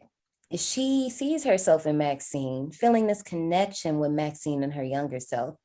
The elderly couple continue discussing the murders before eventually doing the nasty on the bed that Maxine is under. Maxine manages to get free and flees to the van, where she finds RJ's decapitated corpse and the tire slashed and the keys missing, of course. Why the fuck did Howard dive in like that? And we had an aerial shot of it all. I was just like, what? He wanted some of that pussy. It's like he literally went all the way back and just torpedoed into the pussy. And I was like, ooh. It's been a long time for him, and he was really excited. So, you know what? He had to get his stroke right, and he had to make sure that when he went in, he did better than the boy in the basement. So he knew what he must do. Fuck me, Howard. Well, This is my face the whole time. She was a good one to be under that bed like that, because I tried to put, burrow my ass under them damn floorboards at that point. For our listeners at home that clearly can't see us, John Nay is just making a face of disgust because you can't see us.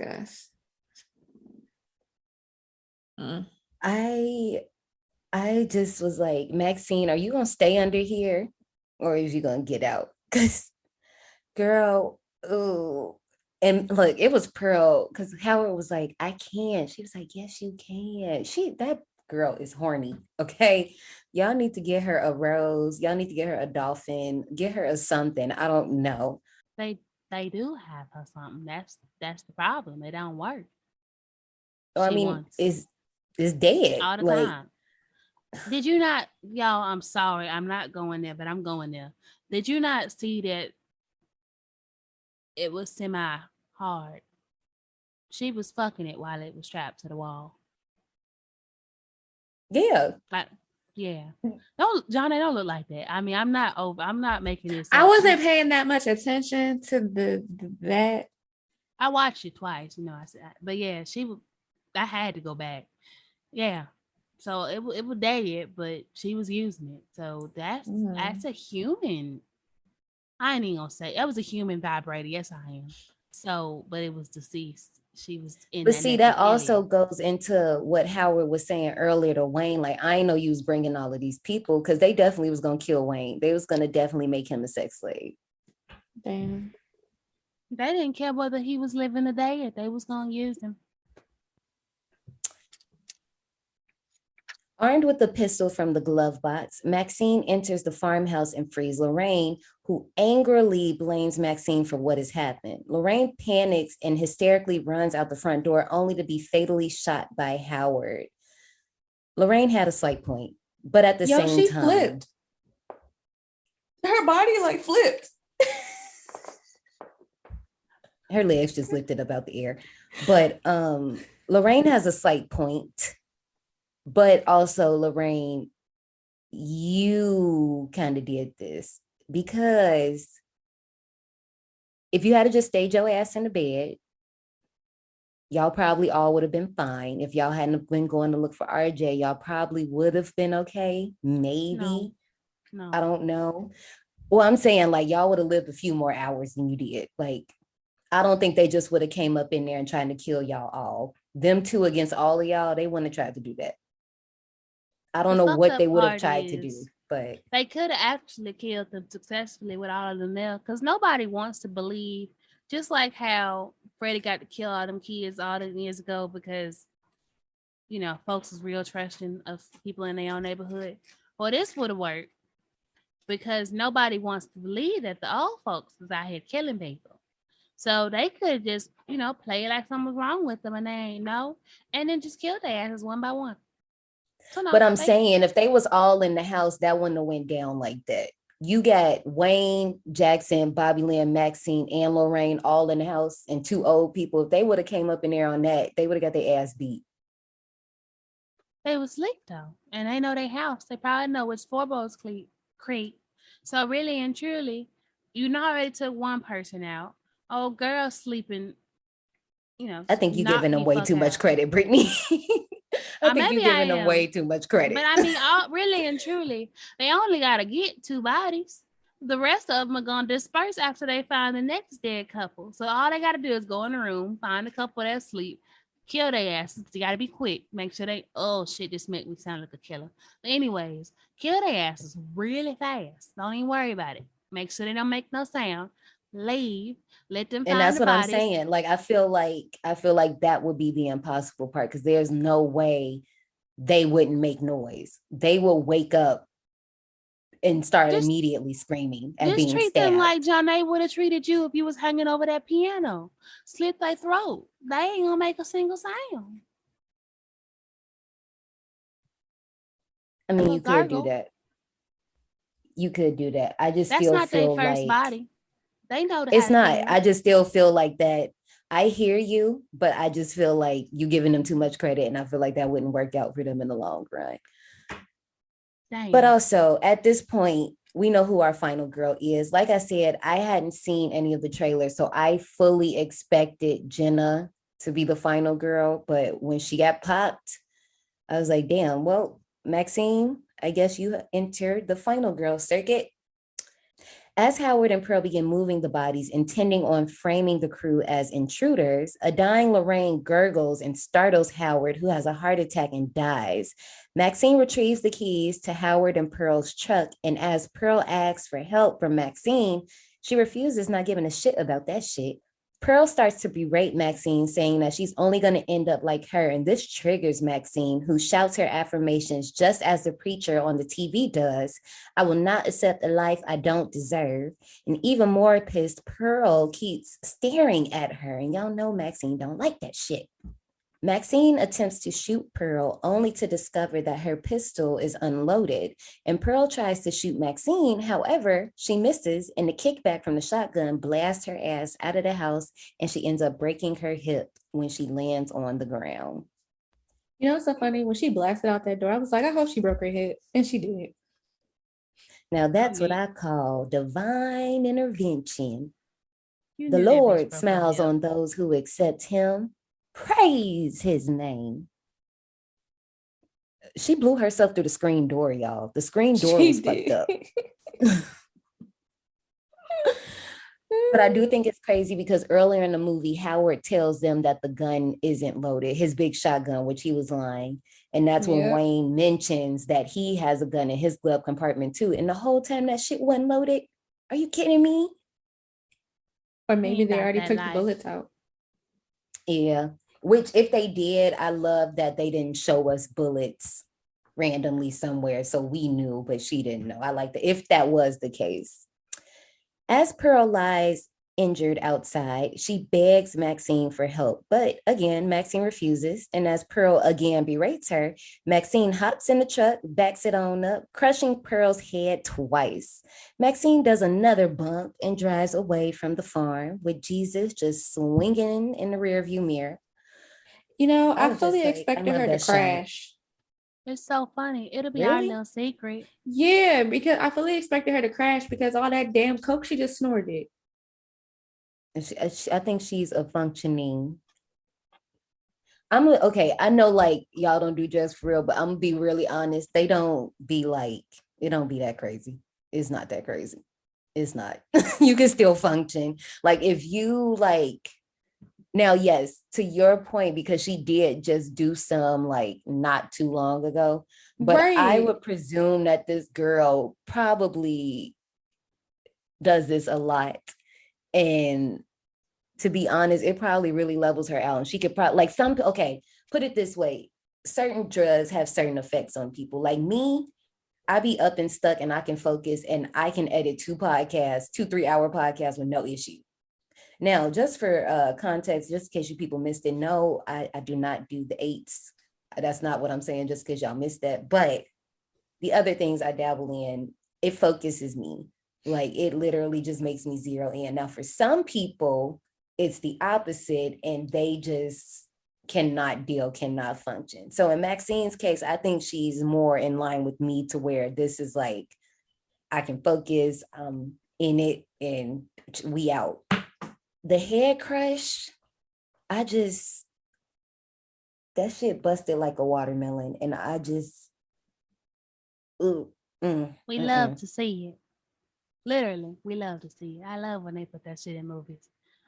Give me all of it because I need to understand. What does a head look like when you go? I need to know. The next morning, the police arrive at the house to retrieve the bodies. It's revealed that Maxine is the daughter of the televangelist we've been hearing on and off throughout the entire movie. So then the police discovers RJ's camera and speculate what it might contain, and whatever it is, Sheriff Dentler says, from the looks of everything, I'd say one goddamn fucked up horror picture. And that was X.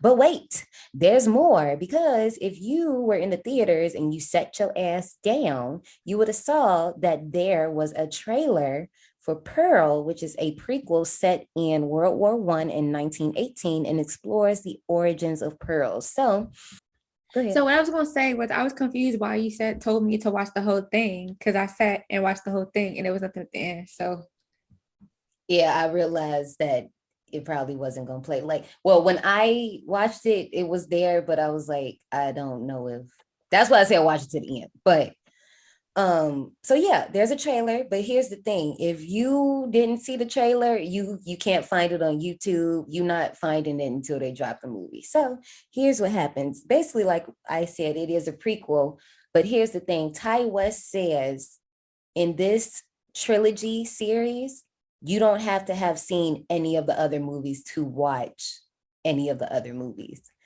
So that makes me think, like, what the fuck is this movie about to be about? Like, are we gonna find out why she doesn't like blondes? For some reason, I feel like when Howard told them that the boarding house they were staying in was used for World War One, is that gonna come back?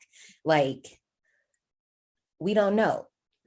But we about to get into Pearl, obviously still played by Maxine Goth. But here's the thing, this was when they shot X, they had to do a 2-week mandatory quarantine. And over this time, Ty West was just like, I'm about to write a prequel. And he did. And then he was like, Mia, I wrote a prequel. The set's already here. Do you want to shoot this? And she was like, hell yeah. So they just shot the movie. And then A24 was like, give us another one and you got a trilogy. And boom, there it was. That's how the fuck you do it. Just like Kevin Williamson, when he wrote Scream, he went ahead and wrote Scream 2 and 3. And they was like, that's how you do it. If y'all ain't learned nothing, learn that. And now that was X and Pearl, kind of. Which is coming out in 2022, like the end of this year, I think. Yeah, it's supposed to be, unless something happened and they push it back, but it's filmed and canned, so I don't see why it wouldn't be coming out in 2022. And Brittany, I feel like I told you 2023, but it is the end of 2022. Yay, I'm excited because I want to see it. I'm gonna go to the movies and see it so I can listen to the sound. Ratings. X received a 6.6 out of 10 on IMDb, a 95% on Rotten Tomatoes, a 3.6 out of 5 on Letterboxd, and 63% of Google users liked this film. I can go ahead and say I love this movie. And so this is going to be one of the higher ones for me. I'm going to give this one a smooth, the Kid Cudi death kind of to knock it off. So 85 tickets for me. Oh, and I have to say that Britney's nipples in that red dress really stood out. Really stood out for me. Just pointing that out there, y'all. If you didn't see them, I don't know how you didn't see them, but they were there. We love you, Brittany. I love y'all too. I gave this movie an 80. I enjoyed it. I enjoyed the kills. I enjoyed the storyline. I enjoyed the whole thing. But I do have a question. It's not about it kind of is about the movie, but not really. So they try to say the whole entire time, it's possible to make a good dirty movie. Where? They're all bad. Acting be terrible. Wigs be fucked up. Send some good ones to my DMs. Thank you. As for me, I did enjoy this movie.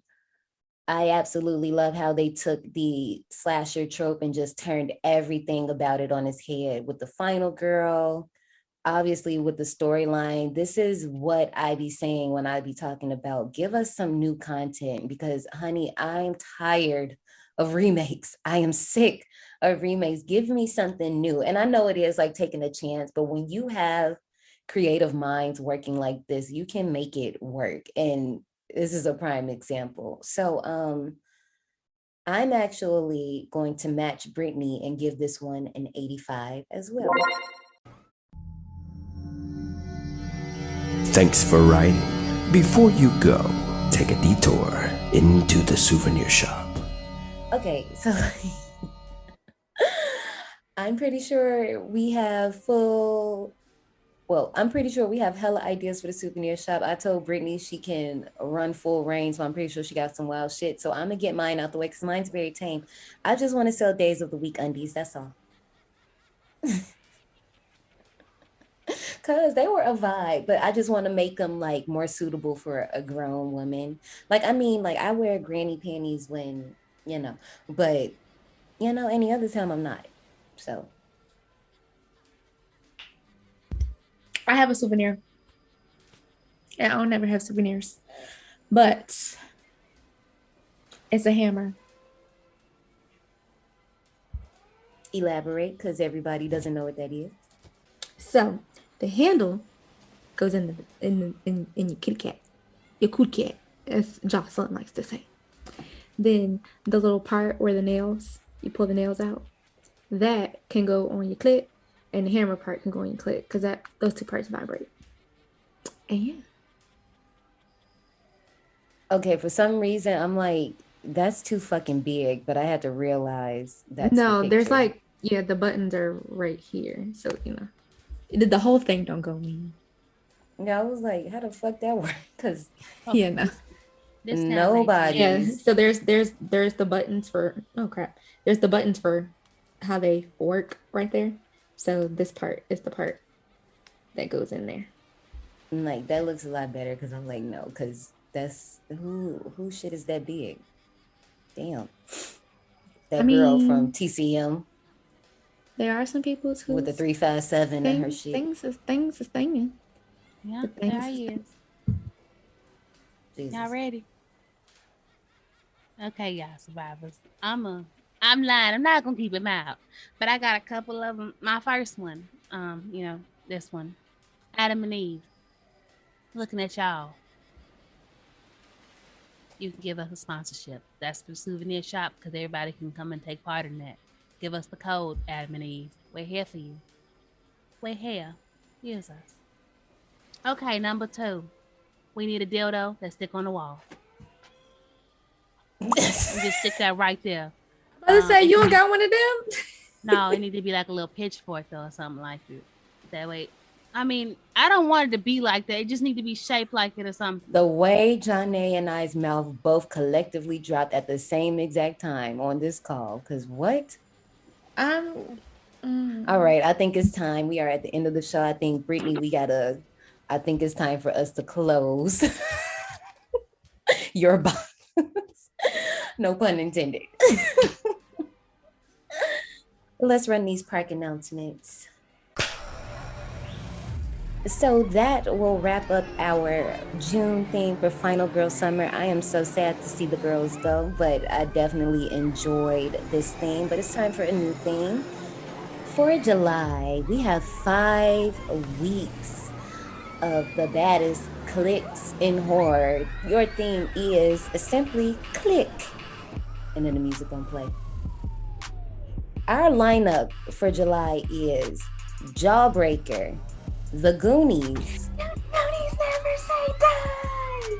The Lost Boys, The Craft, and Heathers. So as you can see, we are going to be breaking these clicks down, getting all into them. If you want to be a part of the action, definitely make sure that you save our show so you can get those updates when we come up. Also follow us on social media at D180 Podcast on IG, Twitter, TikTok. If you want some exclusive stuff, you can join us on our Patreon for as low as $3. So our next episode will be Jawbreaker. I cannot wait to get into that one because that is a fun time. No other genre wanted to claim that one, so horror claimed it, and not sorry about it. I'm excited. Goonies never say die. I'll see y'all later. Bye. See, it's my regular voice now. Oh wait, hold on. Well, you know what? Scratch that. No. Bye, survivors. I'll see you later. God. I'll see you soon.